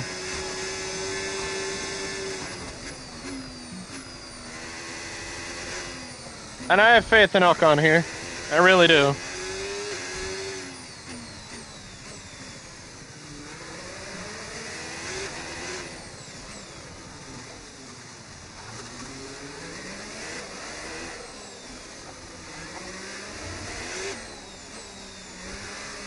I really want to know what the Monaco street circuit feels like in a GT3 car.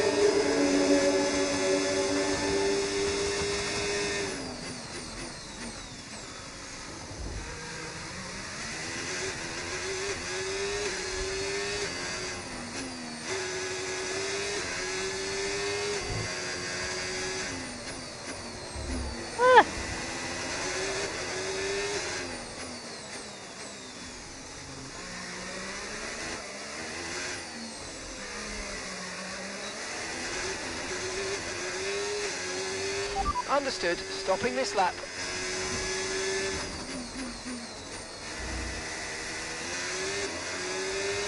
But let's see where it goes.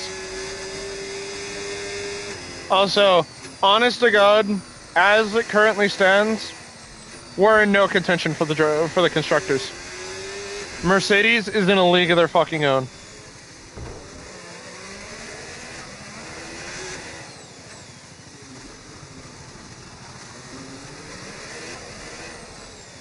I think George is currently leading the title, but I think Gasly's either P2 or 3, but like... Confirmed, we'll receive you at the end of this lap.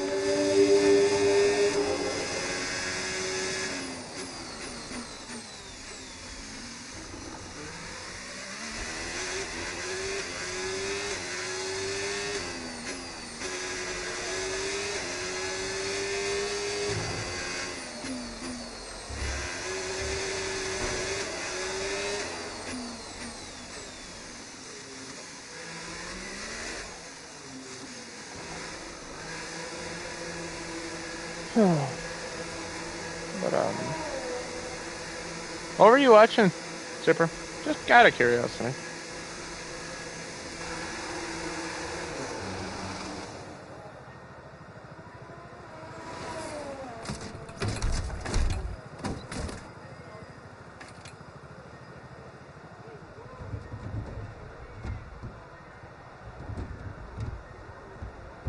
Third episode of Fallout. Nice. I didn't know it was out. How many episodes of Fallout are out?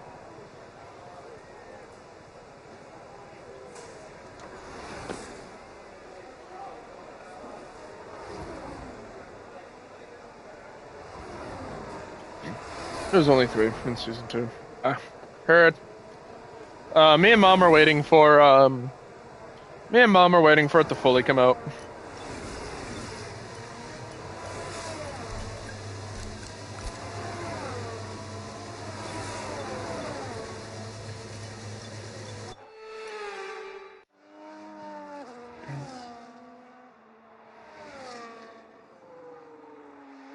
Oh my god, Jensen is flying.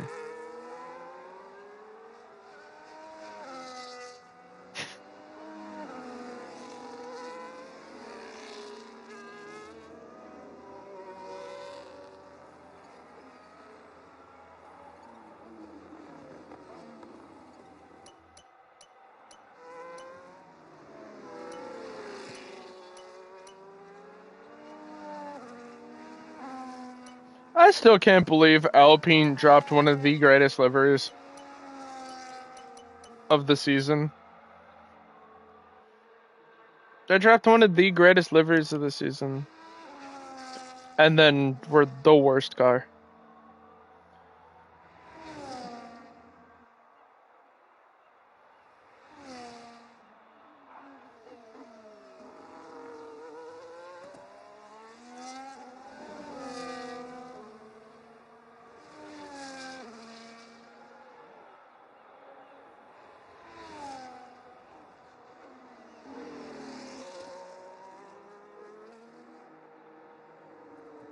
Oh yeah, by the way, Super, we're running a special livery.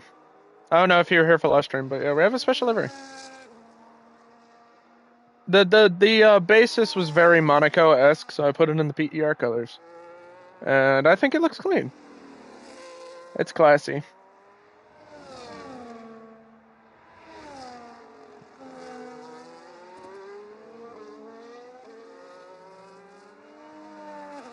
I think I missed it. I assume it's the livery that's currently on. Yeah. In the replay here, I mean. Yeah, it's the current livery.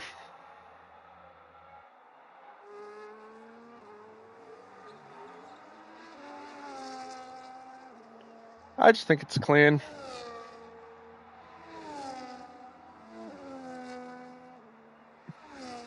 And it's also the first time in for PER that we don't have colored. We don't have blue and white or blue and or at least a primary color number. The number is black. We just put black numbers on the car this time. I just thought the black number kind of added a little bit of a contrast. Where is that? Was that under 17th? Are you fucking kidding me? Pepe! Come on, man! 17th? What?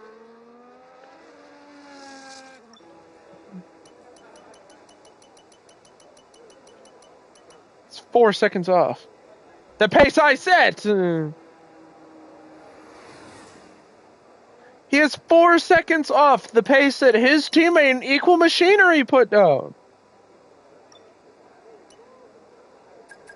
So the track is still really fucking busy. Holy shit.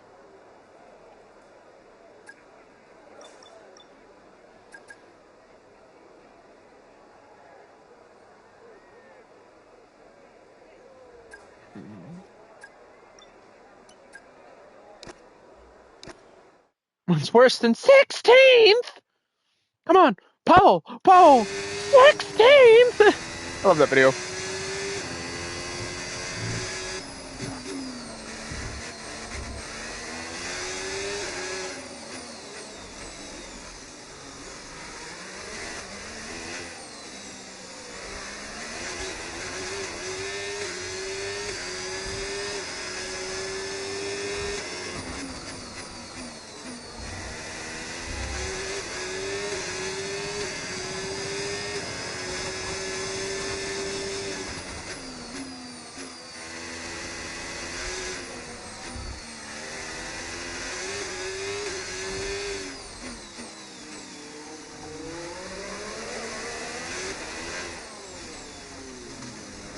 Fucking knew he'd get stuck behind somebody, man.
Program complete and a job well done. We got some excellent data with that run, so come on back to the garage and I can take you through the numbers.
Pitting this lap then. Come into the pits at the end of this lap.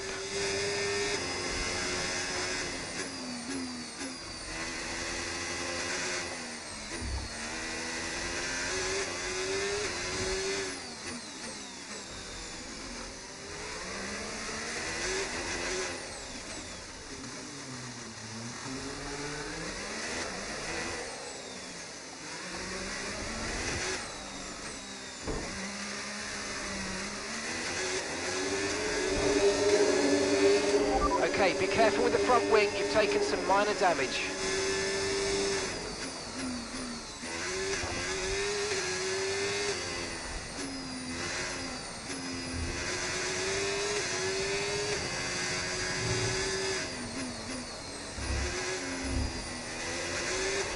Right, let's have you in at the end of this lap, please.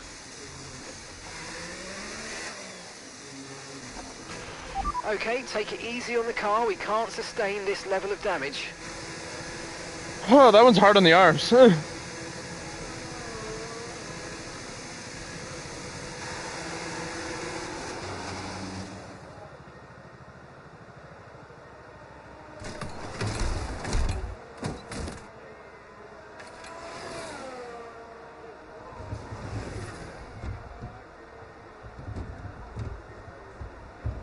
This track's tough on the arms.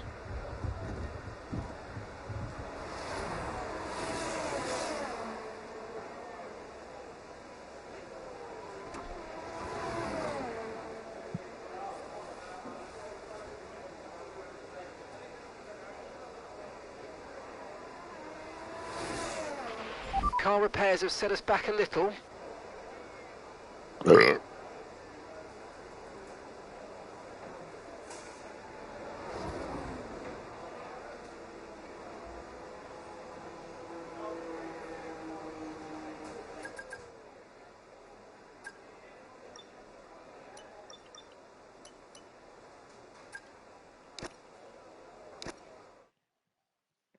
Tire management. Because temperature's so important for your tyres, cool down laps are now vital after a push lap so that we don't light up the rubber too much, not to mention recharging the battery. Bars, honestly.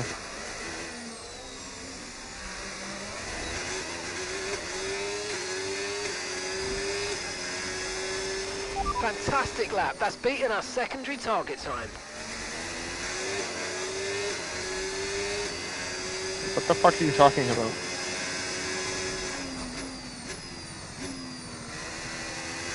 You did it, Ocon. Your out lap was good.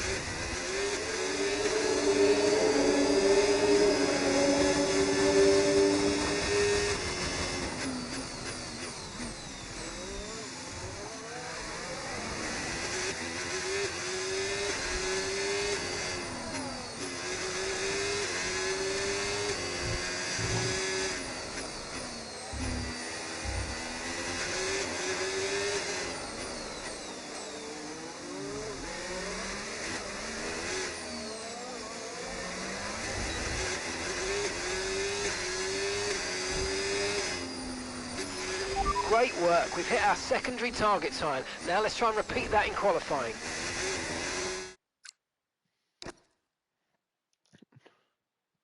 Great job. We hit our secondary timing time. Let's try to repeat that in qualifying.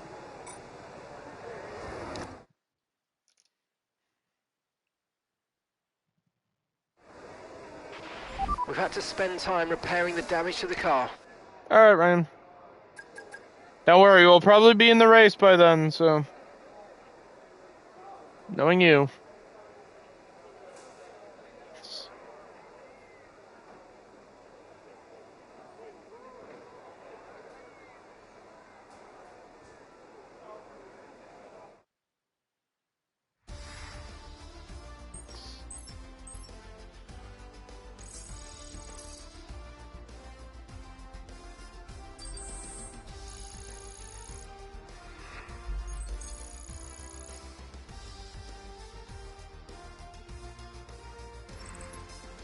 Sadly, it's time to say goodbye as free practice is over. However, we'll be back P11. shortly for more Formula One action.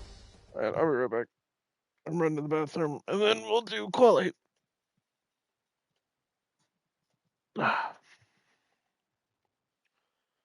Before I do that, because I know I'm going to forget. Actually, no, I won't forget. I need to change the engine components. I'll be right back.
didn't mean to take so long.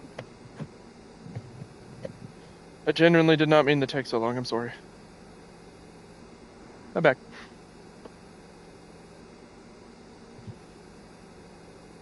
I went downstairs because I had to piss, and then it was no longer a piss.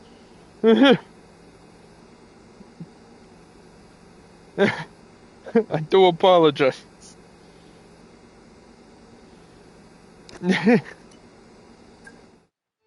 Yeah.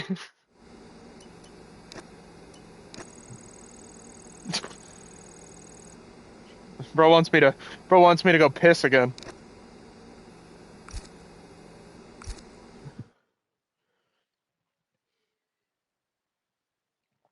Oh, my water tastes old.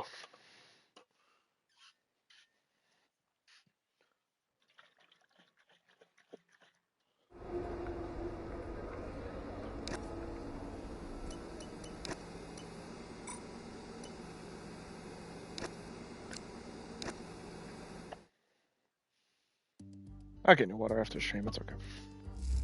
That's not Powerade. I do. Why did I take a drink of water? I got Powerade. I no longer have Powerade. Damn it. I missed. Not all qualifying sessions are created equal. From the moment that a driver sits in a go-kart, they want to end up here, in the pit lane, ready and raring for qualifying at the Monaco Grand Prix. I don't drink Powerade that often. I don't drink Gatorade that often either. But look, the number's black. It goes crazy. It contrasts really well. Anyway. Okay, When it rains, I it hope pours. you brought something good to read today. There's an issue with the fuel system. We don't think it's anything terminal, Yeah. but it is going to take some time to investigate and repair, I'm afraid. It's insane how the most minor details of something, like just a little color pop somewhere, just brings everything together. Like the car being primarily blue and gold, but a black numbering just kind of brings it all together. It's so weird how that works. Isn't that just called color theory? True. And the reason accents exist. Shut up! Shut up, Super! Nobody likes the smartass!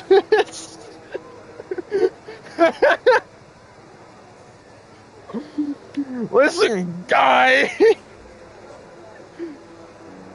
Oh, that should just called color theory. Excuse me for thinking of art right now. I'm dry. It's just restoration accents. It's called color. Look at me. I know art.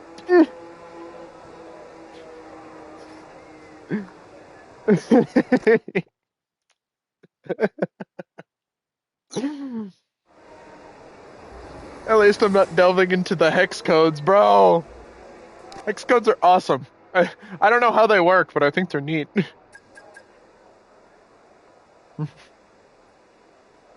I don't know exactly how hex codes work, but I think they're neat, so.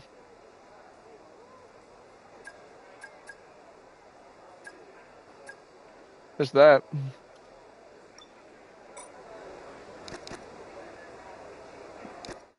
Like, I don't understand how hashtag F03652 makes blue, but you know, here we are. It probably doesn't make blue.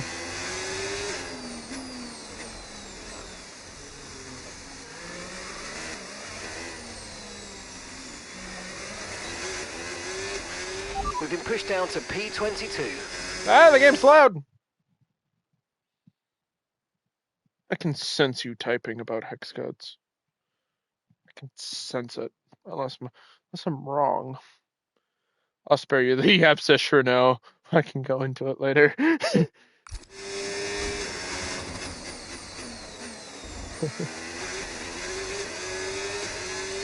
Oh no! Please bring the abscess. Make qualifying interesting.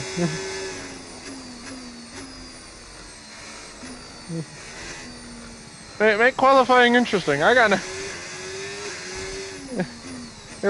nothing else better to do.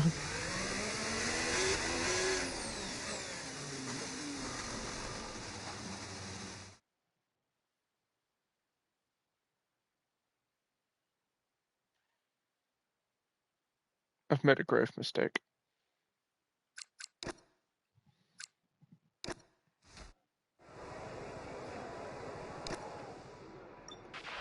We've got a bit of a situation at the moment. Seems like something's off with the fuel injection system. We're looking into it, but we're going to be out of action for a few minutes.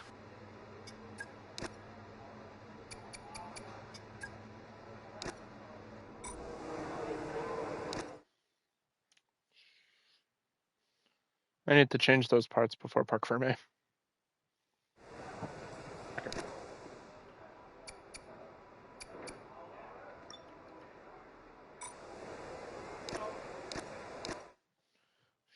Okay, we got 1 lap. Let's not fuck it up.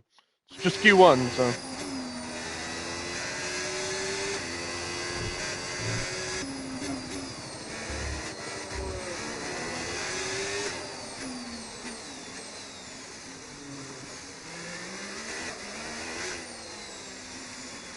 Oh no. Okay, there's 2 minutes left in this session and we're in the drop zone. We need a quick lap or that's qualifying over for us.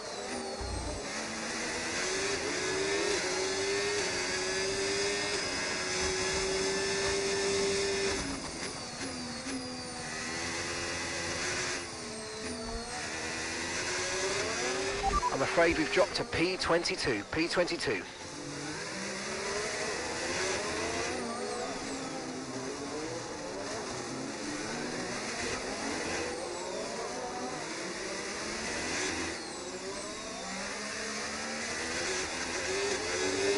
Because I already knew.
Uh-oh. Yeah. Illegal blocking. We're in the wall. You can expect a lot of oversteer unless we bring you in and fix it.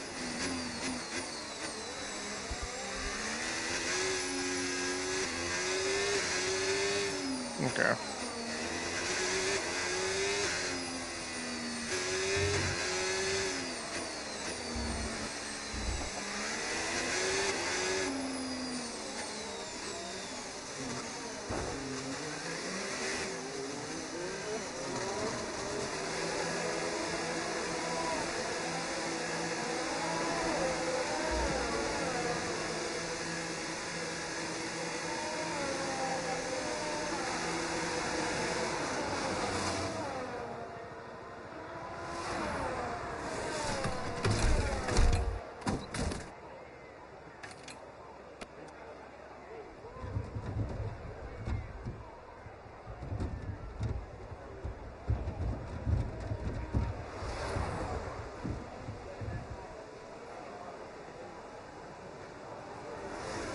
TLDR hex codes split between 3 colors, red, blue, and green. They also can have values of 16, which are 0 to 9, then A through F. Ah! Neat.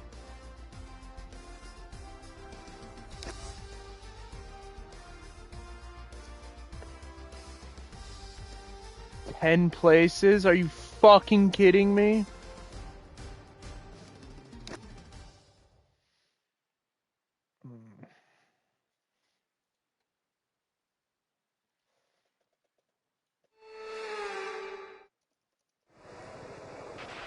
Okay, let's have a comms check, please. Radio check. Radio check.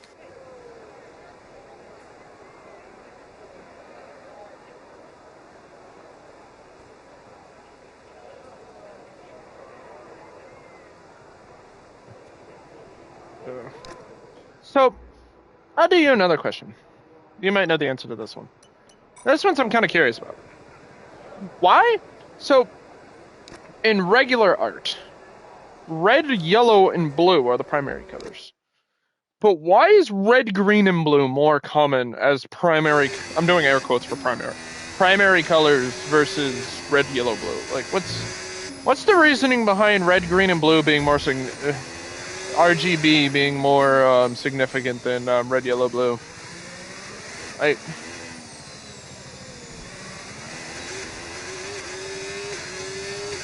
Like, I know it's more of a. I think it's more of a digital thing.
And that's P13, P13. Mind that front wing, it's going to need replacing if it takes too much damage.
Okay, we can take you this lap.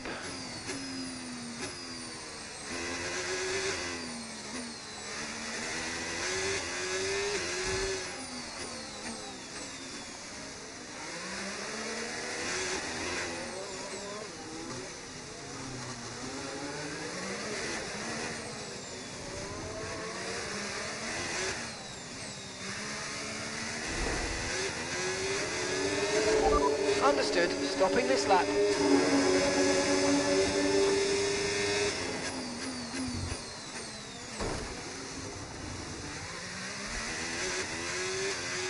We're seeing major front wing damage. Box, box, box.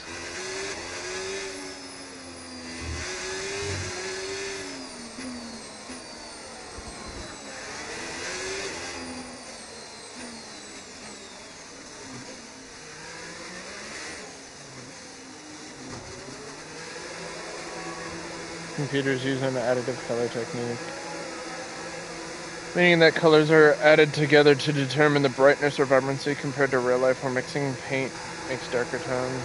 That's why when you zoom into modern computer monitor, the lights are red, green, and blue LEDs. Fair enough.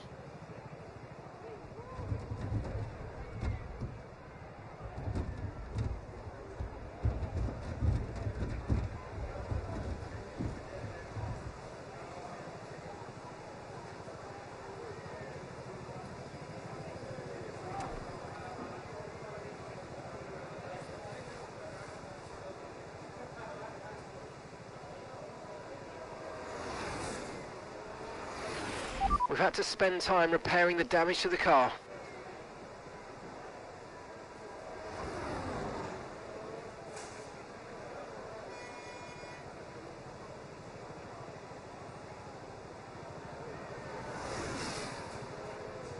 At least that's how they do it in real life. Think of it as putting 3 transparent films on top of one another and shining light through them. Ah. Interesting. That's cool.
Kind of like kind of a rabbit hole if you want to share. It's kind of a rabbit hole. Share something generally about it. Factor seems like it's generic. Like a genetic memory fun fact. Fair. Pepe Marty's out. Fuck. Pepe Marty's out in Q2. Okay, radio check. Radio check. Radio check.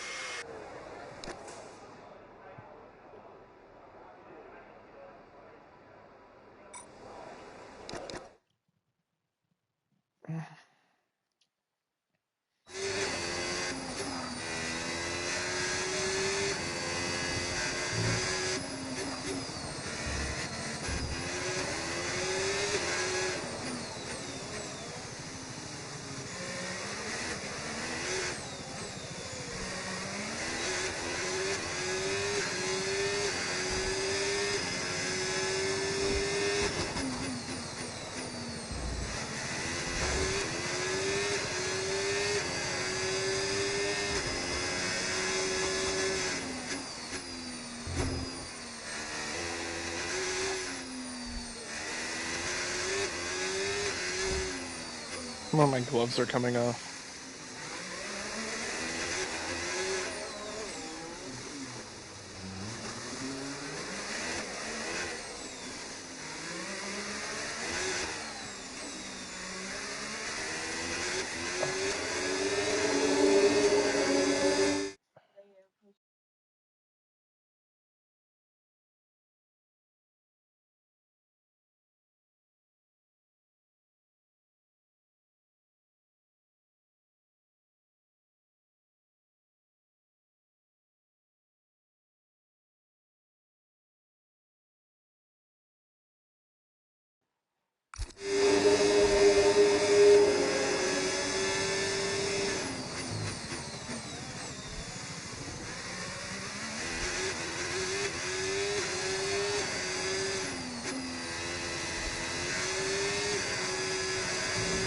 Oh, I got a little loose there. I got a little loosey-goosey there.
Okay, be careful with the front wing. You've taken some minor damage. That's really annoys me. We have Confirmed, so we'll much receive you at the end pace. of this lap.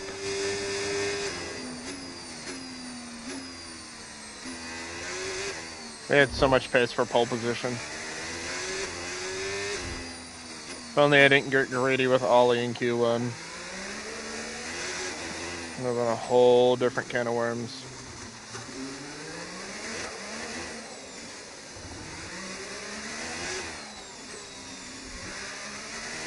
I just gotta bunker down. Take it easy on the car. We can't sustain this level of damage.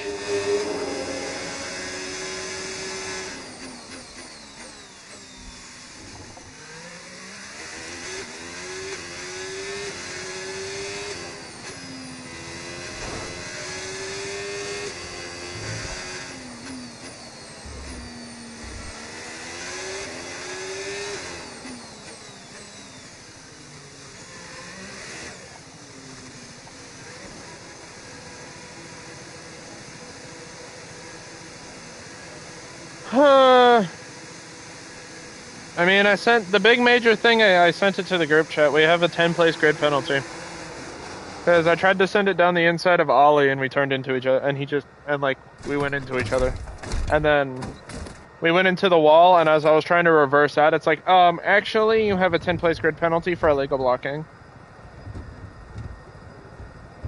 But the problem is, I just put a lap that I'm very confident in is going to be pole position, which is fucking terrible for Ocon.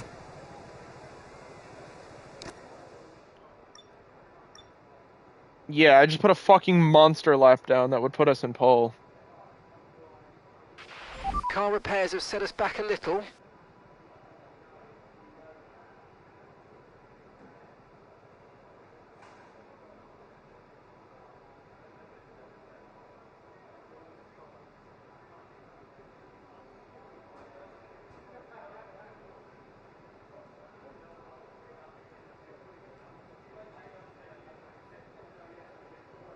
I'm surprised front wing damage isn't burned into the screen. I know, real. Oh, Pepe Marty was out in Q2.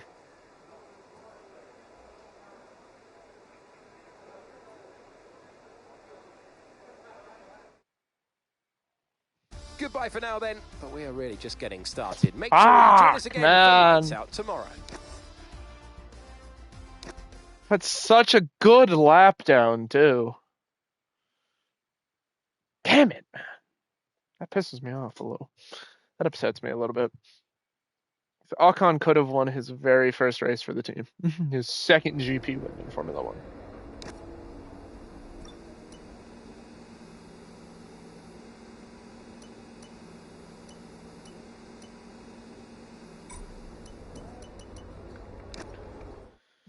"49 very long laps."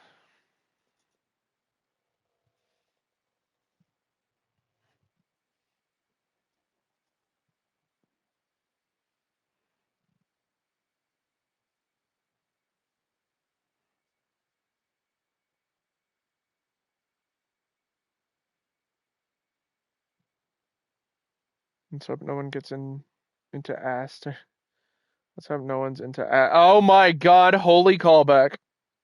What a fucking callback.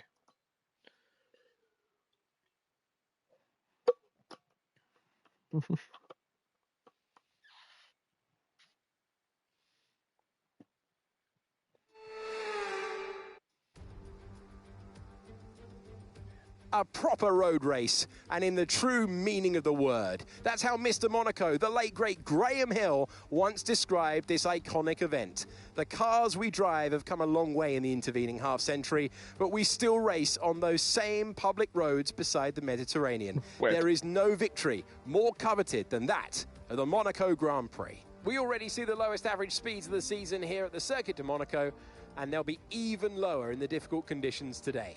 19 corners make up this famous 2-mile track, and with the rain, it'll be even harder than usual to get that critical heat into the tyres. So don't be surprised if we see a safety car at some point during the Grand Prix. Yeah, it's raining the entire race. Fantastic qualifying session. It's time to see how our starting grid looks like for today's race. What a qualifying yesterday for George Russell. He'll start today's race from pole position, and Max Verstappen lines up alongside. That's why I was Looking trying to down the put rest us of on the grid, pole. we have Because Gasly, we would set the Piastri, pace. Charles Leclerc and Norris. Button, Tsunoda, Albon, Pepe Marti, Ocon, Antonelli, Franco Colapinto, Aaron, Stroll, Hulkenberg, Isaac Hadjar and Jack Crawford. Lawson, Bortoletto, Doohan and Ollie Behrman rounds off the grid.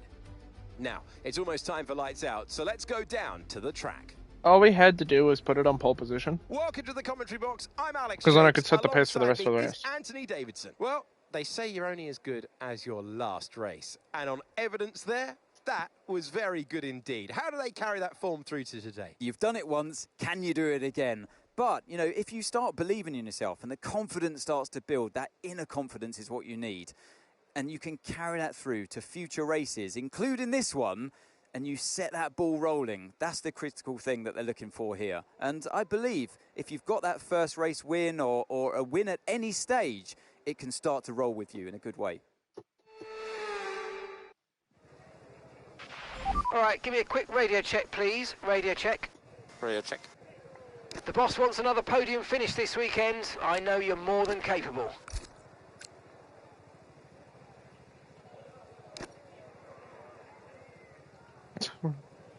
Oh, we still gotta do the two-stop? In the fucking wets? That's insane. Okay. We still gotta do the I didn't know the pit conditions carried over through the wets.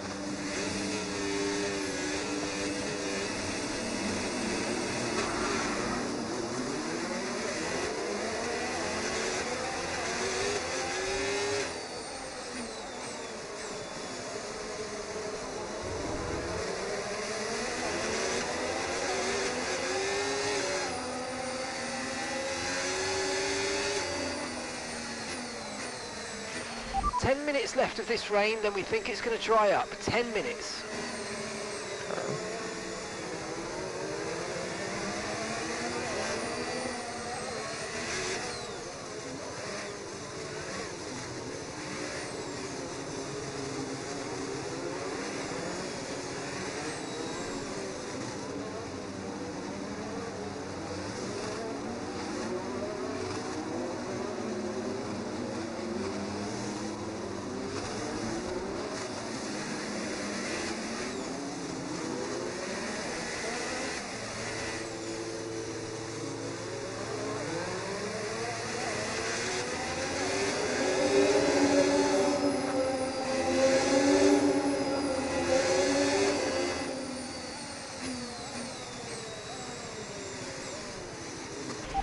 Sorry?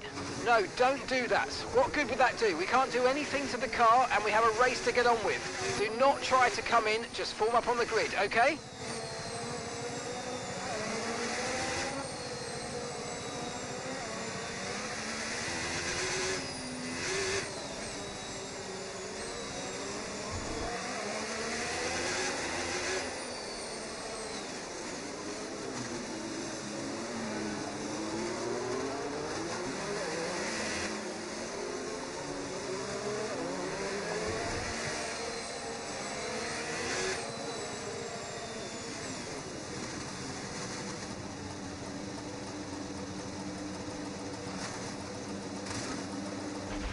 Superb parking there, mate. Let's make sure we get the edge on the surrounding drivers as the lights go out.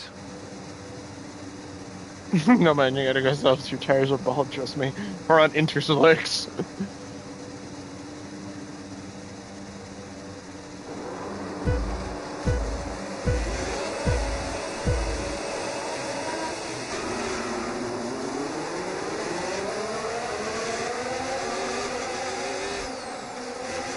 Okay, Marty, what are we doing, Pepe? Come on now.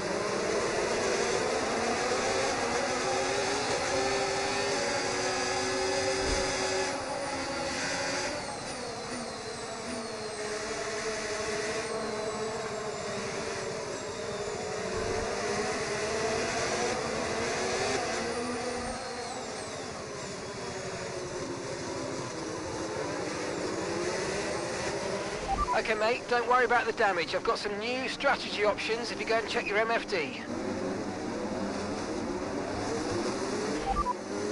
Confirmed.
Battery charge is high. Let's use that overtake button a bit more.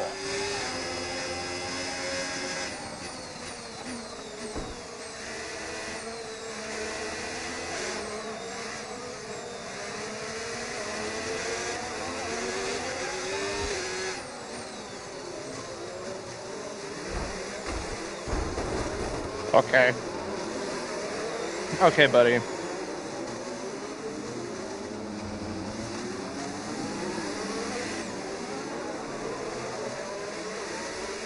Pitting this lap then. Come into the pits at the end of this lap.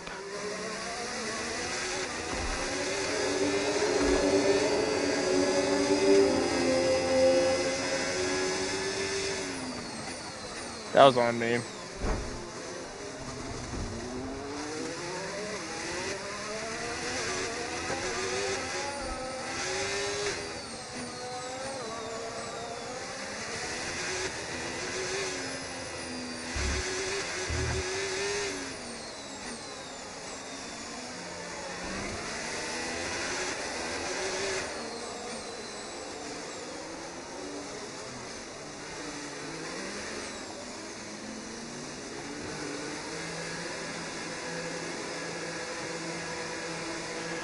And that's Pepe in the pits. Pepe is in the pits.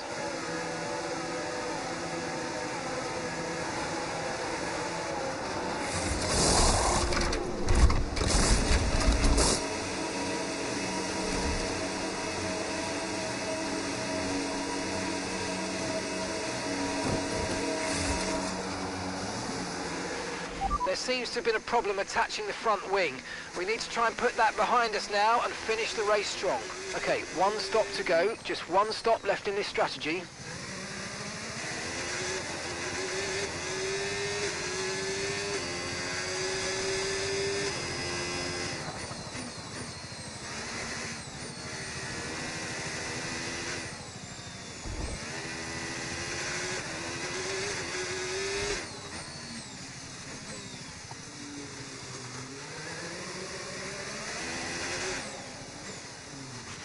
You've got damage to the rear wing, expect some slight impact on performance.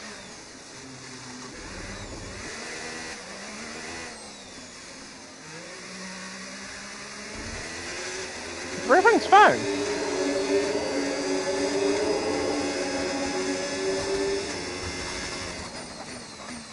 Come on, slow down, please. Thank you.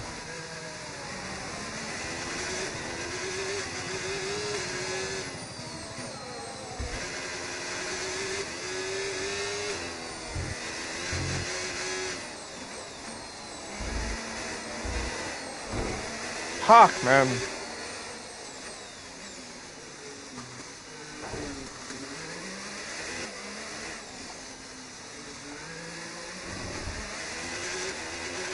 Okay, be careful with the front wing, you've taken some minor damage. And gap to the car in front, 14.2 seconds. Behrman just ahead. Push, push. And the time last lap, 1:30.7. Okay, so gap to the car ahead, 14.2 seconds. They're on a fresh set of inters. Their tyres are 3 laps old. Okay, we think they've got 2 stops remaining. 2 stops remaining.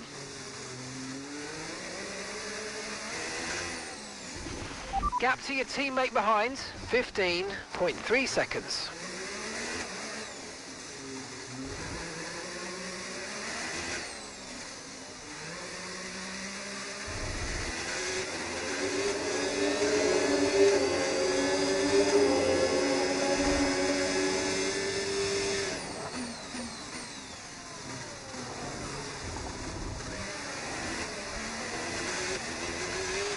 Okay, take it easy on the car, we can't sustain this level of damage.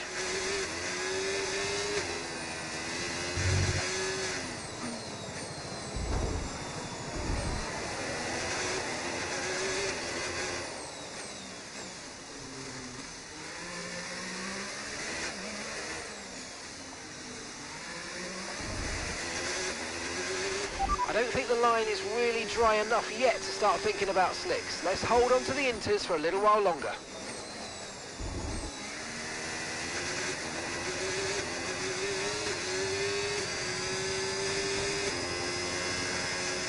It should get easier to control over time.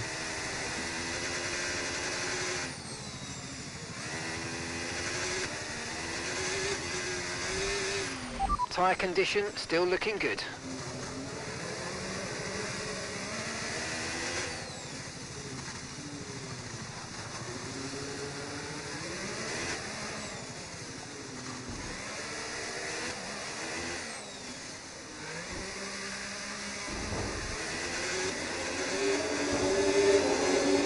Okay, I think the track's going to be drying out quite soon. Be careful you don't burn out your tyres.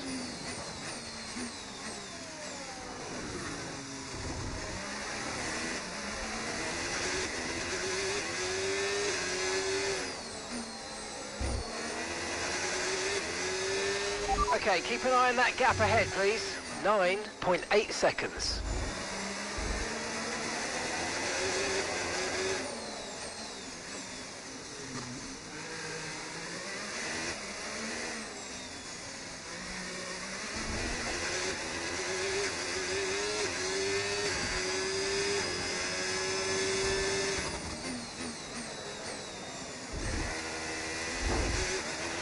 Damage to the rear wing. You've got damage to your rear wing.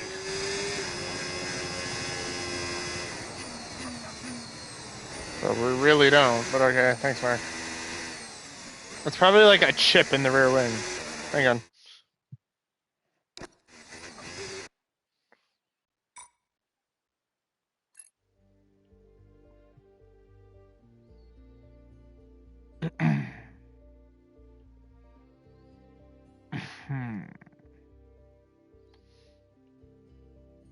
Hi, Okan. Hello. Can I?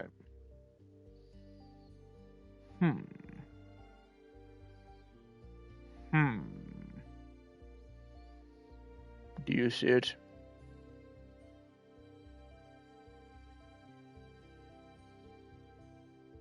I don't see it. Okay. Anyway. I wonder if you went to every circuit F1 races could you make an entire PER car from purely bits and bobs from front wings? I'd imagine that even if you melted those bits and bobs down to make the plating, you'd still be dealing with front wing damage. Only this time, it's everywhere. Kowalski analysis.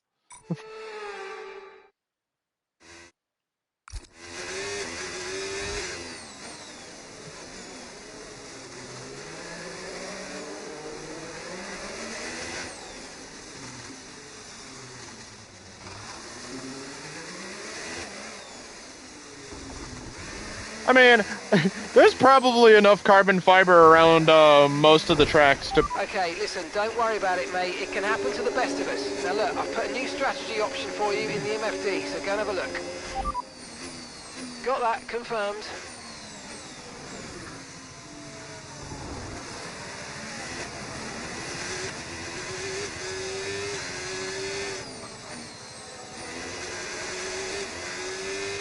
Okay, here's the gap that we're trailing the car ahead by. 8.1 seconds.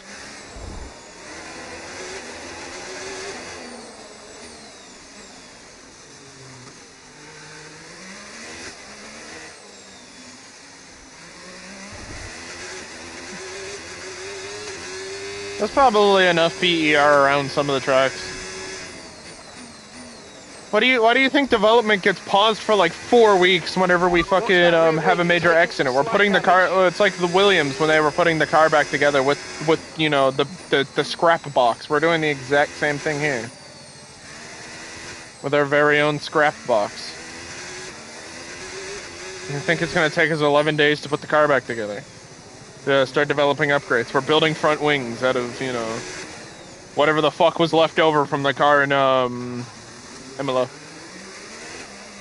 I really wish the game has a better... I really wish, at least when F127 comes out, the game will have a better damage profile. Push, push. Use your overtake button. Let's go.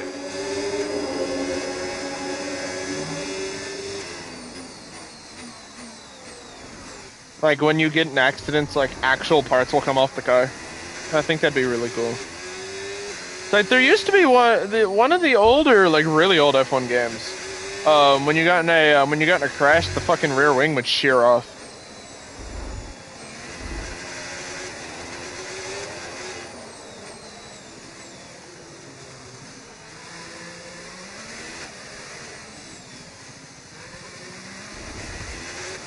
Like parts of the car would like tear off. I wish we'd have that. That was the fastest lap of the race. Keep this up. Well done. Fastest lap and we have fucking wing damage. Awesome.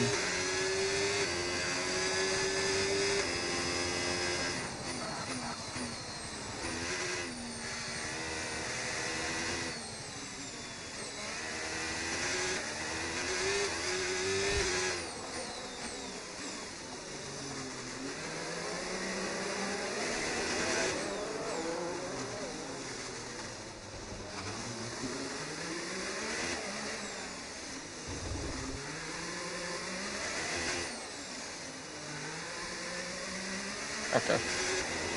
Fuck you, George Russell. Russell has just put up the fastest lap of the race so far.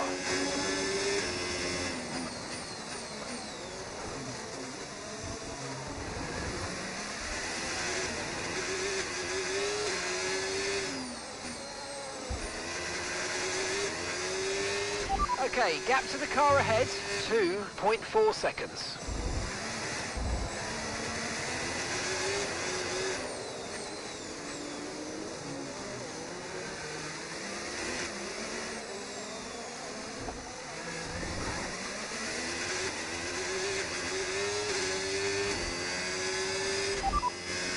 Conditions look stable at the moment, no rain currently expected.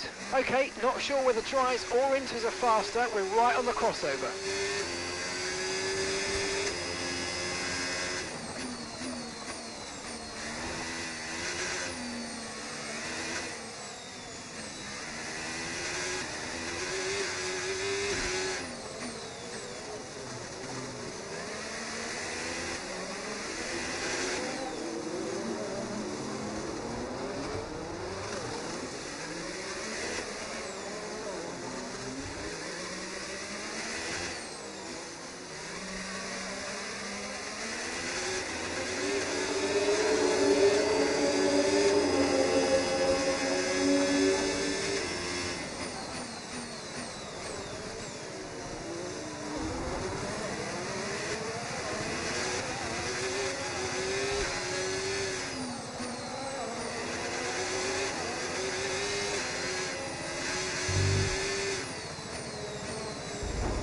Ah.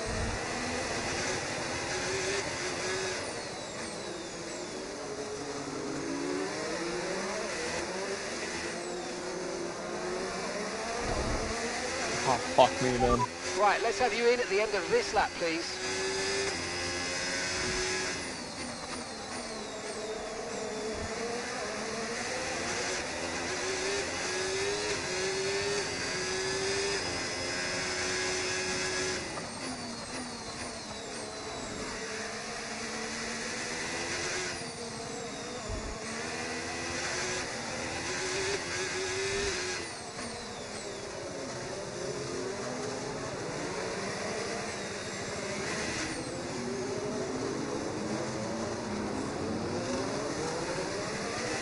I might stay out, honestly.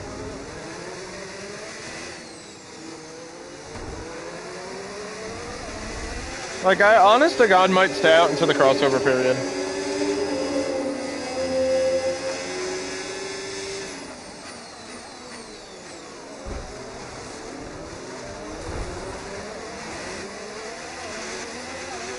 damage to your front wing, damage to your front wing. Suggest we box to change it.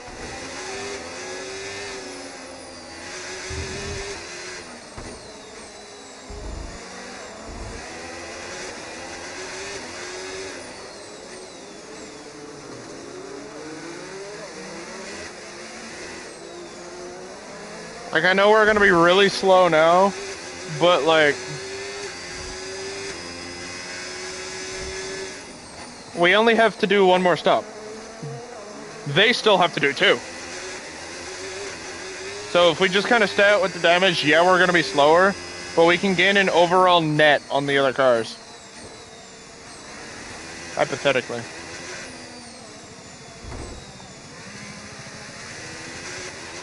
Your lap times are falling off now. We want you to pit for repairs. Box, box, box. No rain expected. No rain expected for the time being. Okay, dries seem like the best tyre for now. Are they really? Is there anybody actually on dries? No.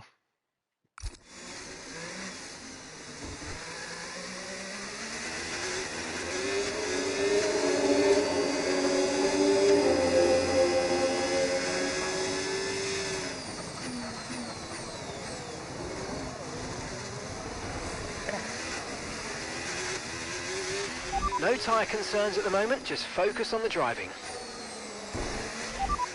Okay, we can take you this lap.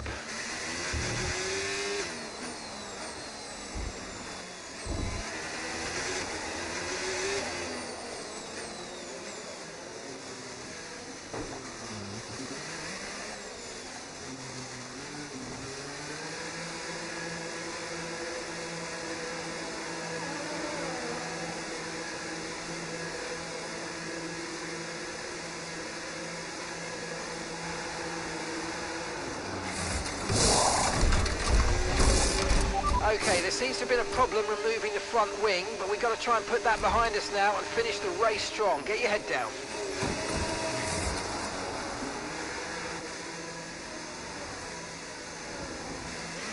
That was our last stop. No more scheduled pit stops. Let's go.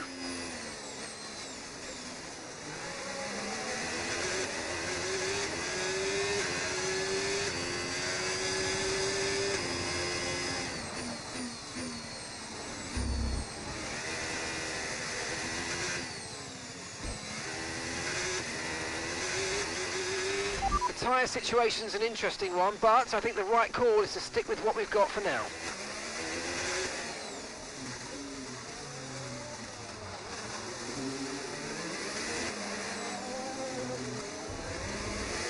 What's behind me?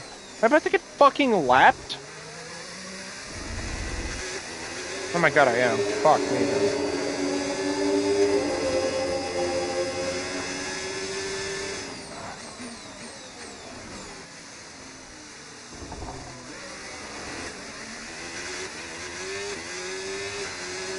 That was my second. So technically I can run to the end on these tires. Fuck, no I can't.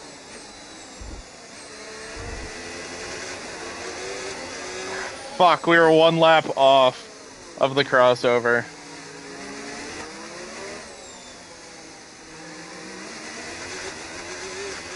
Okay, Pepe's coming in for his stop now.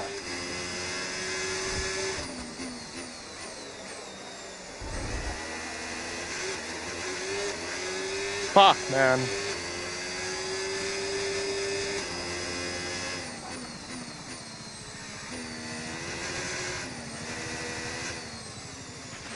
Okay, so we're leading our teammate by 3.6 seconds.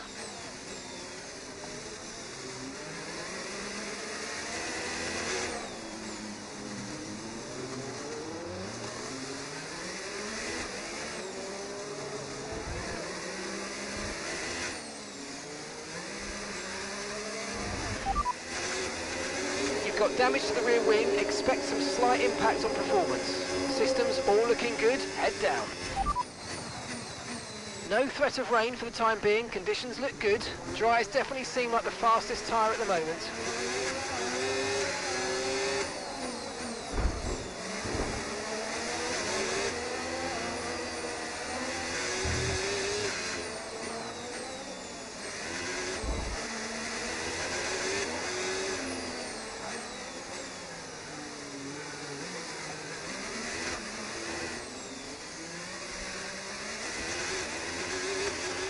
car ahead of you's just fitted the hard tyres. Car ahead now on the hard compound.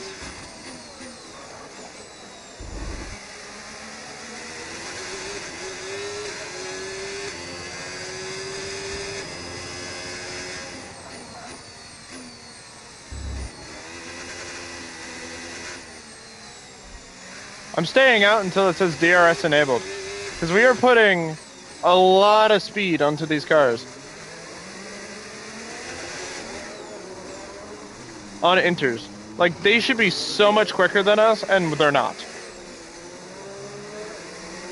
So, I don't think the crossover period's here yet. I think inters are still optimal. Penalty was for corner cutting. Because of the wing damage, I kept cutting the chicane short.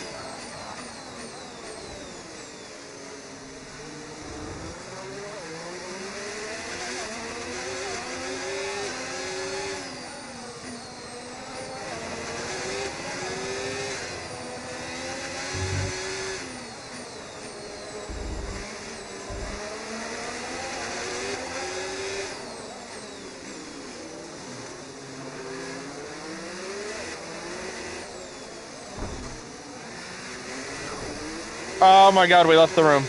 Beautiful racing. Okay, good work. Great pass.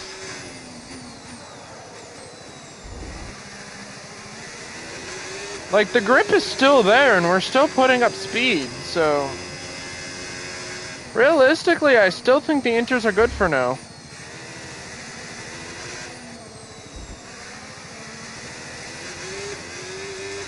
Like, until DRS gets disabled, I'm fine with staying on these. Honestly.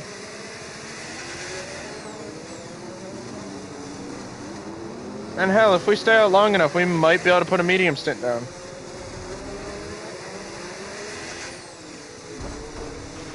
There's a new strategy available on the MFD. Okay, copy that.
Okay.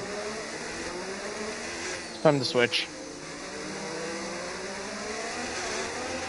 Okay, the stewards have now enabled DRS. DRS is now online.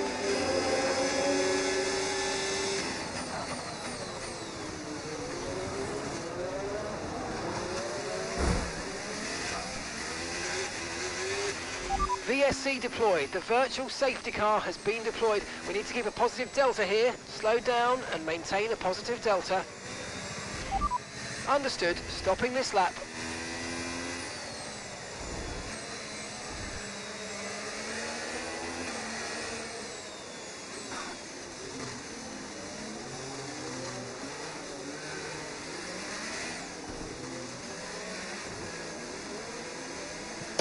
What do you mean speeding in the pit lane, bro?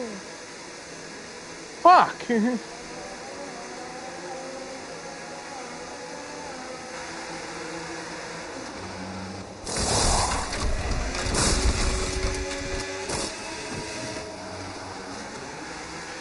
We had an issue attaching the right rear wheel. I know it's not ideal, but let's try and put that behind us now and get back into this race.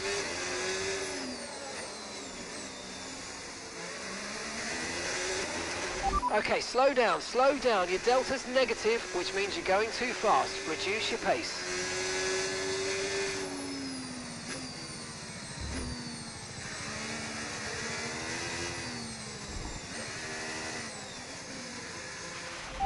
Okay, VSC ending. We're going green. Maintain positive delta until the green flags. Okay, mate, we might need to look at a new race strategy after that. I've got some options for you, so go and check your MFD. Understood. Copy that.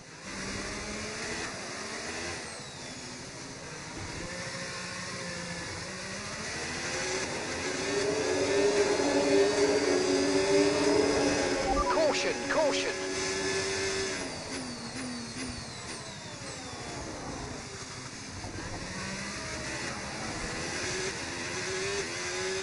Okay, clear.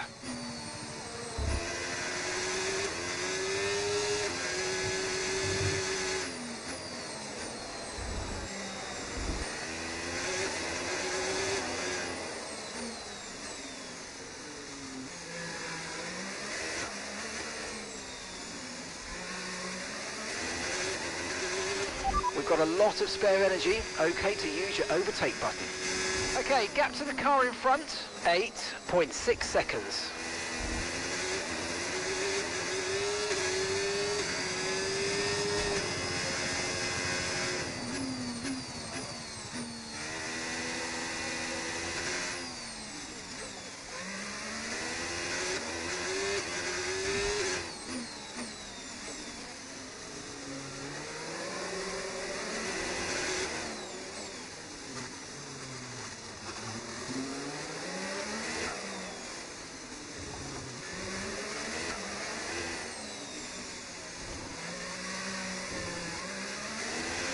Okay, no issues with tyre wear for now.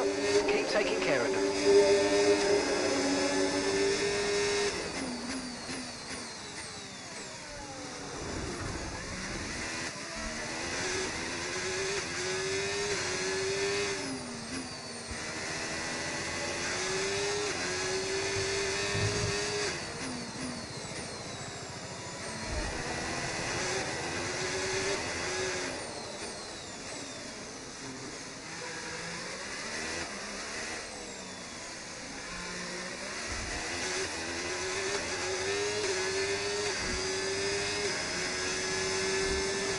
Good job, that was the fastest lap of the race so far. And then George Russell's going to Gap say to no. your teammate behind, 6.5 seconds.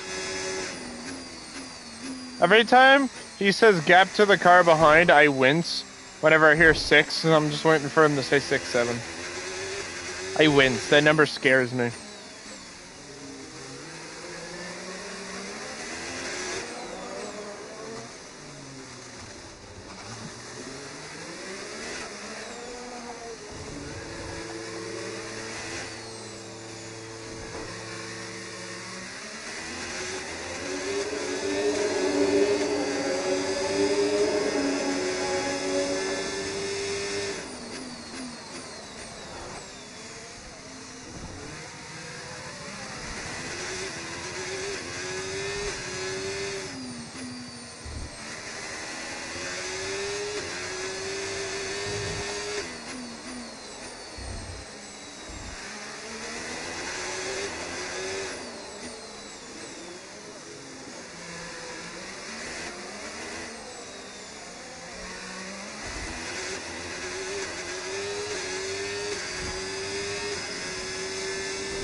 Great work, that's a new fastest lap of the race.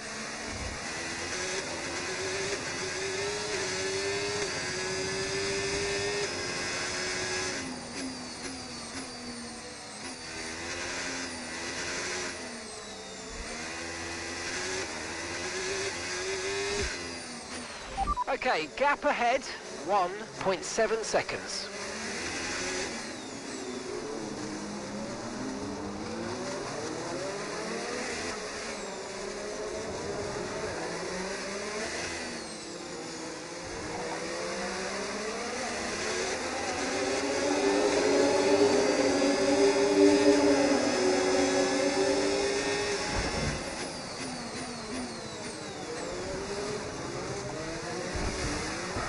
Okay.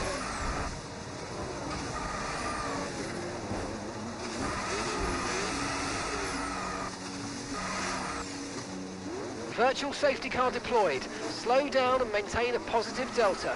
virtual safety car is deployed.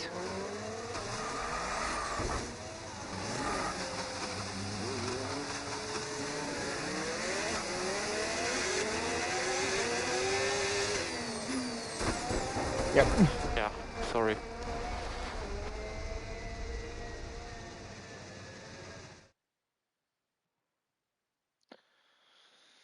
Man. Car. I mean, we're retiring anyways.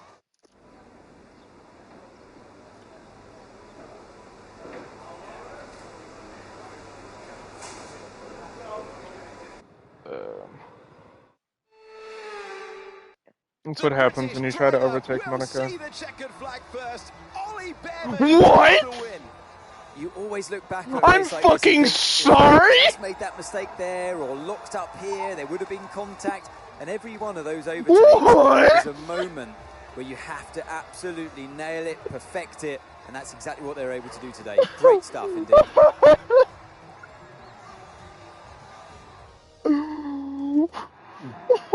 The top three drivers worked so hard today, and they climb onto the podium. And Oliver Nico Bearman Hogan puts heading on the to podium! P1 on the podium.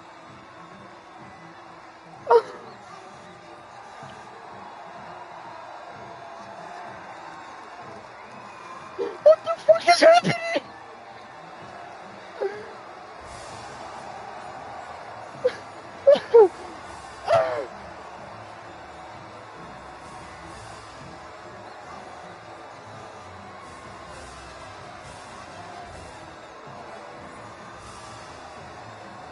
What the fuck? Well, that certainly was an exciting weekend of Formula One. Be sure to join us for more Nico exciting Formula Hogan One action very soon. What the hell?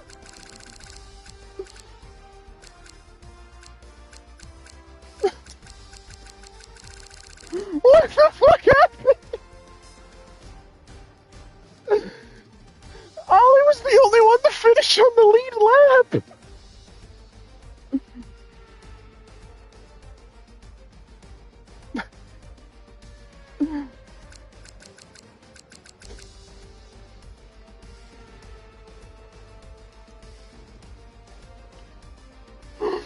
What the fuck happened in Monaco?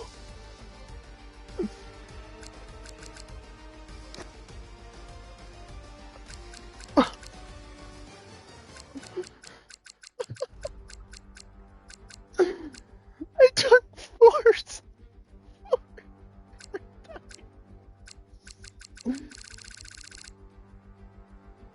What the fuck? From P22 to the win, Oliver Bearman.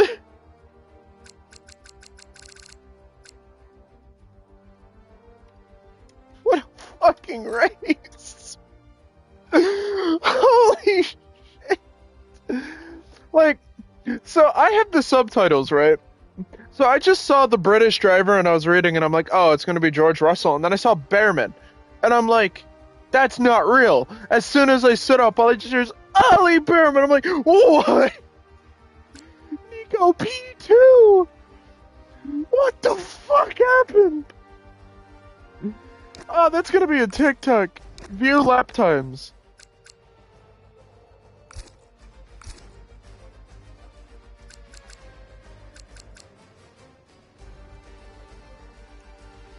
Pierre Gasly didn't finish in the points for like the first time in a while. Gabriel Bortoleto finished 4 laps down. And Ollie Bearman was the only one. Ollie Bearman lapped the entire field almost twice. Thrice from P10 onwards. I'm taking a screenshot of this.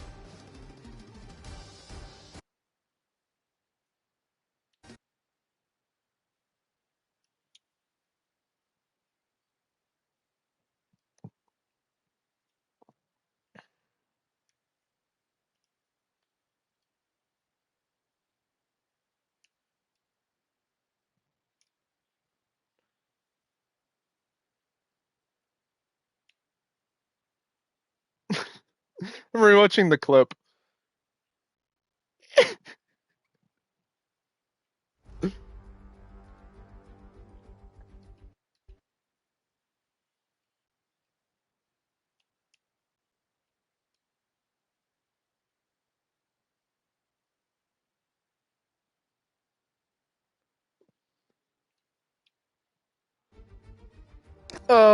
I gotta figure out how to edit videos together.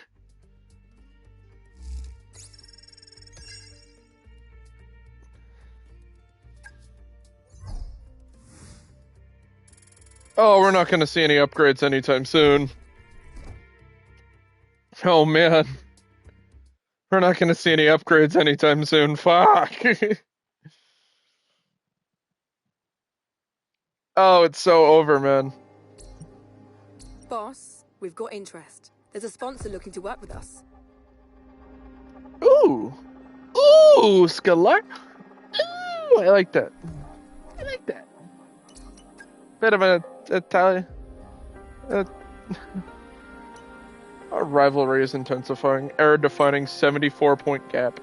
What are the standings? Fucking god. Mercedes is running away with. Actually, no. It's a close fight between the top three. It sounds like a medicine. Max Verstappen is still winning the title fight? How?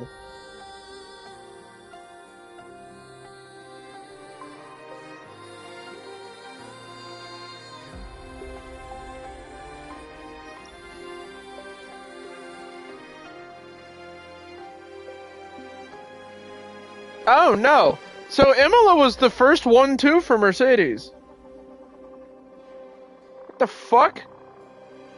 George got 2 back-to-back. Huh. I thought they had more double podiums. I mean, yeah. So that was the first out of the points finish for Gasly in the season. Which is insane. We have 4 DNFs between the 2 cars.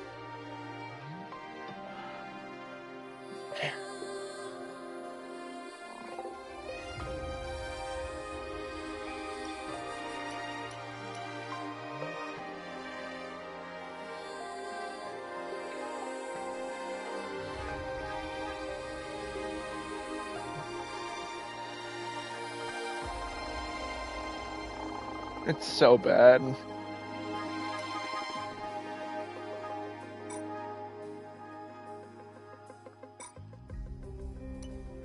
I want to look at the new decals. Alright, what's the damage? 22 days. So we won't see an upgrade on the car for almost a fucking month.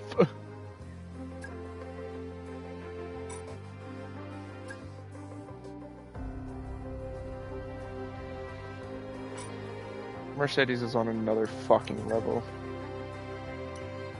And we just can't catch up to them now.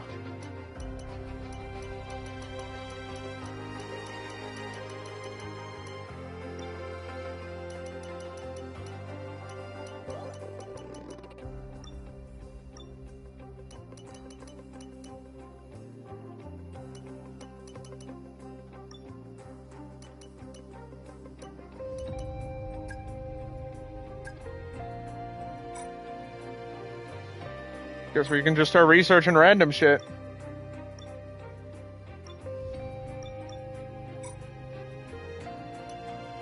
Not like we're getting anywhere anytime fucking soon.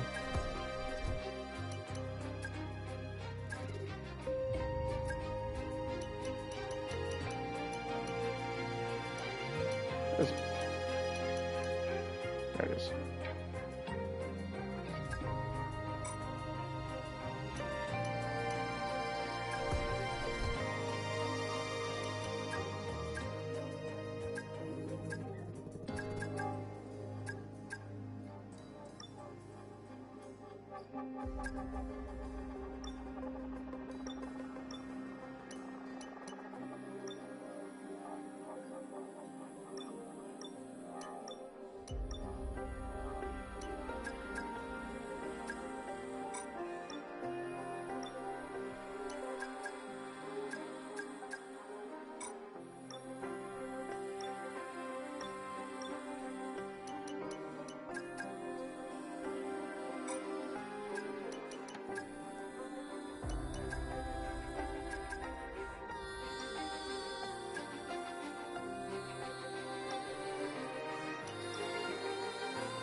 Honestly, that looks good on the top.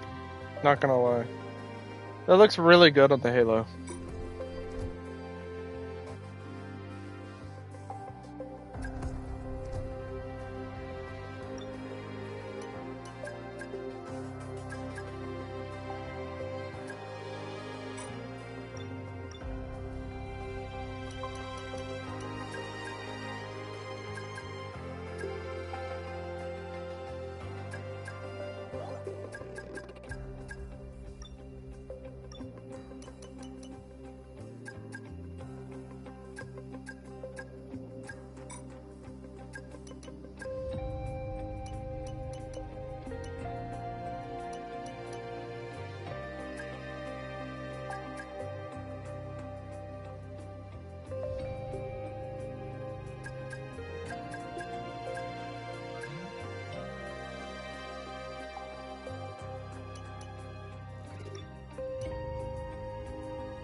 Back to a simpler livery.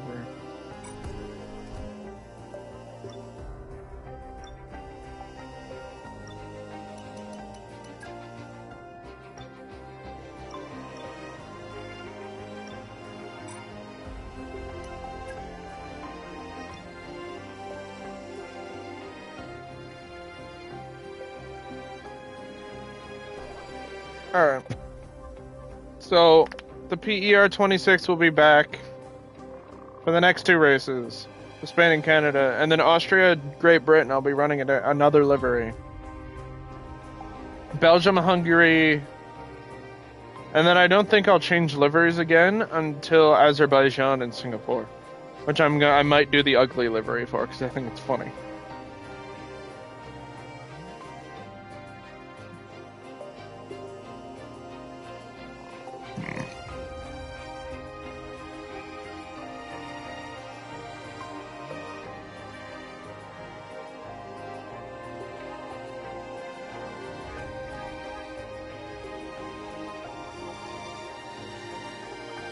But, hopefully we can turn around at some point. Hopefully, man.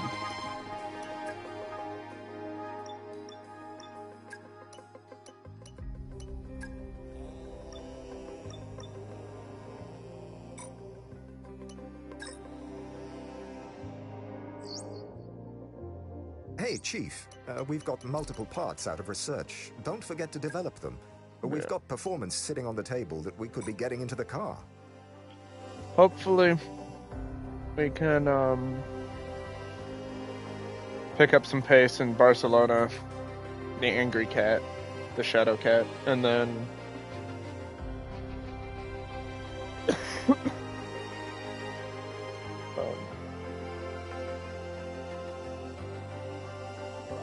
after Barcelona, hopefully, you know, we could pick up from Barcelona onwards. Mercedes is just in a league of their fucking own. Like, it's gonna be a hard fight with Mercedes, I'm gonna be honest. I'm kind of giving up constructors' hopes because of the gap between me and Mercedes. But then again, we you know, dominated the first half of the 2024 season and lost it to, and then almost lost it to Aston Martin by the end of the season. So,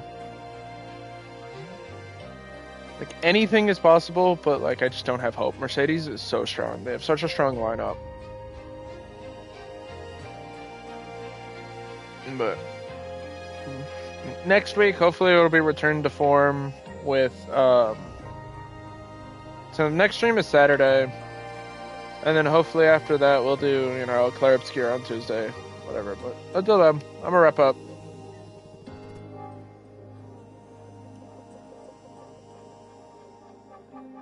And I'll catch y'all Saturday. Hey. Hopefully Saturday. I gotta. I'm assuming Papa would be available. There's a bunch of stuff going on. If not, we'll stream Claire Obscure or something. Probably Oliver Behrman. Yeah. Fucking Ollie Behrman, bro. Holy shit. Nico Hulkenberg, too. Got a podium. P2. Holy shit. But, peace out, yo.